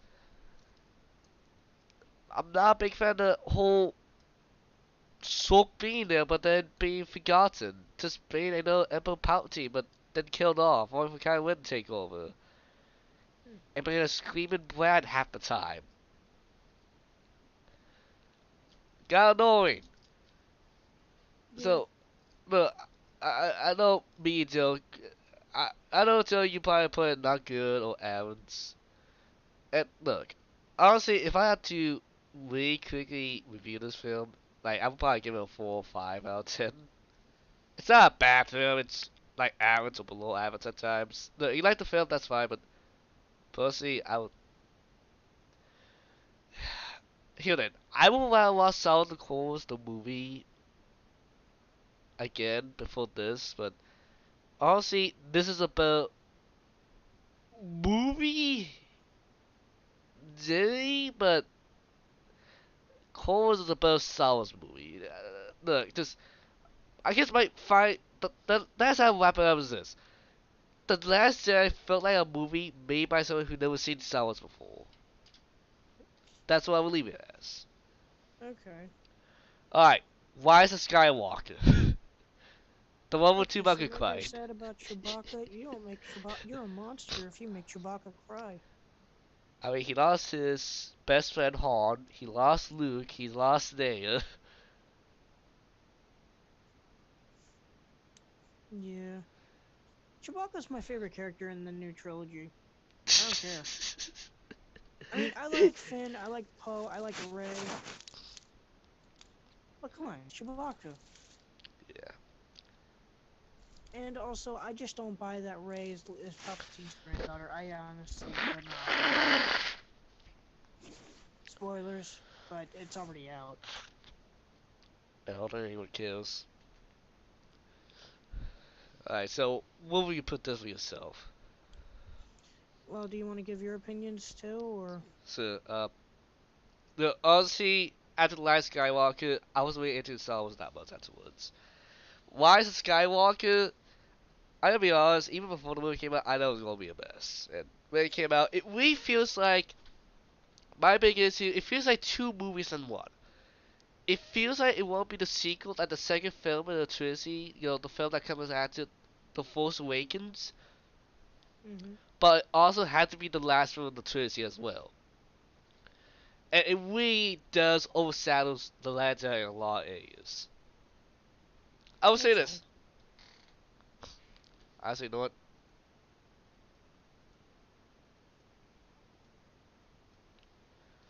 Alright, sorry about that. Look, just really, it does really feel like it really felt like the second of the draft, and it needed to be edited again before it was filmed. Because so much happens, like it really feels like you're in a racetrack and a race car. Like it's just like so much happens all at once. You don't pay attention that much. Yeah. Palpatine survived somehow, and you don't know how he survived, but he's back. We gotta stop him again, and there's a new army this time. And also the First Order took over again. I mean, the First Order took over now. Apparently, the new Empire now. But apparently now but there's a new army that's going to take over the galaxy again. Even though the First Order owns the galaxy now. Somehow, it's very confusing. And also, Fenway. Okay, if I don't commit within 10 minutes, we have something to see now because they got not enough. But Yeah. and Finn does way nothing again. Like the Last Jedi repeats the same story for the Force Awakens. This film, he does absolutely not much, except for And he's simping for Rey. that too. Even though, in my opinion, I thought he was into Poe for the Force Awakens. Anyway, I think those two were a better couple than anything else. Come on, I can see those two bulls, going at it. Yep. Yeah, I guess. Uh, and also he had something to tell Ray. They never went on more with that detail. Yeah, def. And now that by the end, like, say you about the returns, right? Dolphin and Emperor was taken down, the super weapon was destroyed, the largest fleet was destroyed. Even if the Empire wasn't completely destroyed, that felt like the big conclusion or push that the world was won. This one, you destroy a new fleet, but somehow you're supposed to make us expect that the First Order lost. That's not even the First Order. It's confusing. Yeah. So, and knowing that, I don't care what people say. I don't hate Rey, but she's not a Skywalker. I don't hate her character, She's but, been called the last Skywalker. well, Rise of Skywalker, technically. Oh. Technically, my opinion, Ben was the last Skywalker. And, by the way, in this one, they make him Darth Vader again. It's just, like, they do the same story with Darth Vader. I mean, it's touching him talking to Han Solo. That is a nice, tempting scene, but him turning good. You should have done it in the second film. Or kept being the main villain. Because now, it's just, you're repeating the same thing in the Wizard Trilogy. It needs to copy paste. That's my Hmm. problem with the Secret Trilogy. Anyway, this one. While I don't hate it as much as I hate the Rise of the Last Jedi, I would say this. It feels more like a mess. Yeah. And also,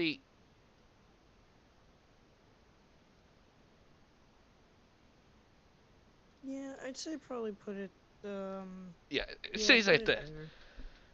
Like, it does not feel like a conclusion of the saga. It does not. Anyway, went over.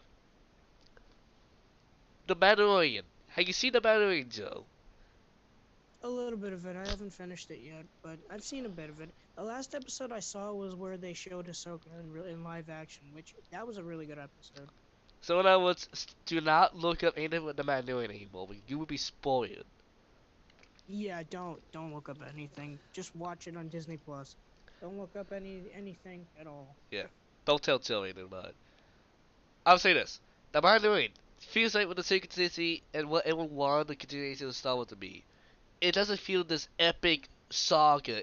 Well, at least it feels like a continuation of it, but we're seeing a small person's view of it. It's like we see a different point of view of anything. It's a different story. The Mandalorian is a fascinating character, and Baby Yoda, people like him. I do. We all do. It's a great story. It's great characters. And knowing that funny part is, I almost say that almost even when the Mandalorian does take some story ideas from the Secret Trilogy, some like a ex-Imperial person who ends up being a good guy does a better job with him. He has a better story. I won't say who, but you've seen it, Joe. You probably know who I'm talking about. But don't understand how he became a good guy again. And it feels more like a better Star Wars property. Like you're in this. Alright. Okay. Kind of lost my train of thought. Look, it just. I just feel it just does a better job of exploring the galaxy. We explore different planets, but still see some interesting and similar planets. We see similar, old characters again. And yeah, some people might say that, oh, it's just fan service, but in my opinion, some of the characters will make more sense in the areas than others. Especially the person you see at the end of season 2, who I won't say, but if you see that, you know who I'm talking about. It makes sense for him being there, and that's the real person. I can't say because I'll be spoiling Joe. Yeah. And it's a great reveal, in my opinion, one of the best moments I had in Star Wars. It was really great.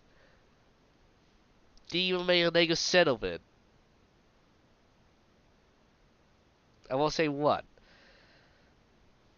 Otherwise, it's a fantastic series. Really doesn't feel like it was made by fans of Star Wars who want to make their own stories and have fun. Yep. So yeah, I would say I've Watch the original trilogy. Play the complete edition Lego game. Yeah. I would say this. If you ever watched the Star Wars series, what you want to watch the prequels, fine. Watch the Clone Wars, then the Wars of Trilogy. And you want to see the secret to it, watch the Mandalorian. That's the secret to it, in my opinion. I agree. Anyway, Book Boba Fett, Joe has seen it. I have. I know a lot of people hate the series. I don't, but I don't love it. I have issues as well. The first two episodes are fine. Slow. Just Of my what? The Mandalorian? no, the Book of Boba Fett. Oh, the Book of Boba Fett. I haven't even started that yet. Yeah, I won't spoil too much for you. Is it the same Boba Fett? Yes, Didn't he fall in the Rancor pit more than once? the Starlight Pit. Huh. He never felt wacko. Though that's kind of funny when you say that, but alright, this is a different concept of Boba Fett. Alright, let me say this. A lot of people including me want to see my, badass, like, greatest body hands in the galaxy Boba Fett. That's what we want to see. This series is not really about that one. This is a more Boba Fett who wants to change his ways and want to become a crime boss. But a good crime boss. Huh. Okay. And I will admit, I do like the idea of how Boba Fett came to this change of viewpoint. It's kind of fitting, and I do like the idea of it. Just my problem, it feels very slow, and the problem is the whole show builds up that Boba Fett is this unstoppable badass, but when we actually see him fight, he doesn't seem that incredible. It seems like he's more powerful than the Mandalorian and then his own show. Huh. It's kind of weird. And honestly, there's some weird characters in it. Particularly in episode 3, who supposed to be people who live on Tatooine, yet they don't look like they live on Tatooine for some reason. Yeah. It really builds up too much, and if you're gonna call Boba Fett this cold-blooded kill or greatest bounty hunter, we need to see that. Make him feel like he's that person we need to feel. And not only that, episode 5, or episode 4 and 5, are not even about Boba Fett. It's just the Mandalorian season 2.5. I'm not talking 2 episodes of the Book of Boba Fett. It's not even about Boba Fett. They skipped the Mandalorian. Yeah, that makes sense. No, it does. Like, Nate, there's a whole episode at the Book of Boba Fett where you do not see Boba Fett at all, or even hear mentions of him. It's just about the Mandalorian, which obviously those are some of the best. What's funny though, those are some of the best Mandalorian episodes. The problem is people came to see the Book of Boba Fett, not the Mandalorian season 2.5. Those are great episodes, and I'm not a big fan. I'm not a big fan of the Tiny Teens. One of my favorite characters back to how he is in the Secret Trilogy. I don't say who, but you probably figure who I'm talking about. I hope they don't go that route.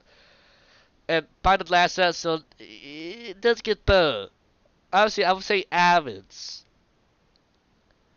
I'll put it right here, right next to his dad. I think Jacob has a better story in his own game than Boba's. Anyway, this is my personal view, tierness of Star Wars, and Joe's as well. I'd go with the same. Yeah, I'd have the same thing. The same things everywhere. Alright. Sorry if I sound a little off. I'm actually starting to fall asleep. That's Yeah. probably why I didn't say anything for like the last 2 or 3 minutes. Alright. Does this help? Yeah, I'm gonna make like the otters and sleep. Yeah! That's how we end it! I'm sorry. Alright, I'm probably gonna tell good night and stuff like that, but anyway, thanks for coming, guys. Alright, yeah, this has gone for too long. Anyway, I'm sick. I should be rested here. The medicine is probably kicking in or something like that. I don't know. Anyway, thanks for coming down, guys. I hope you enjoyed the stream. It's a fun time. I wish we could do these tier lists and videos more often, and hopefully not for so long. Anyway, take care. Good night. May the 4th be with you again. And I'm excited for Konami, so is Joe. Anyway,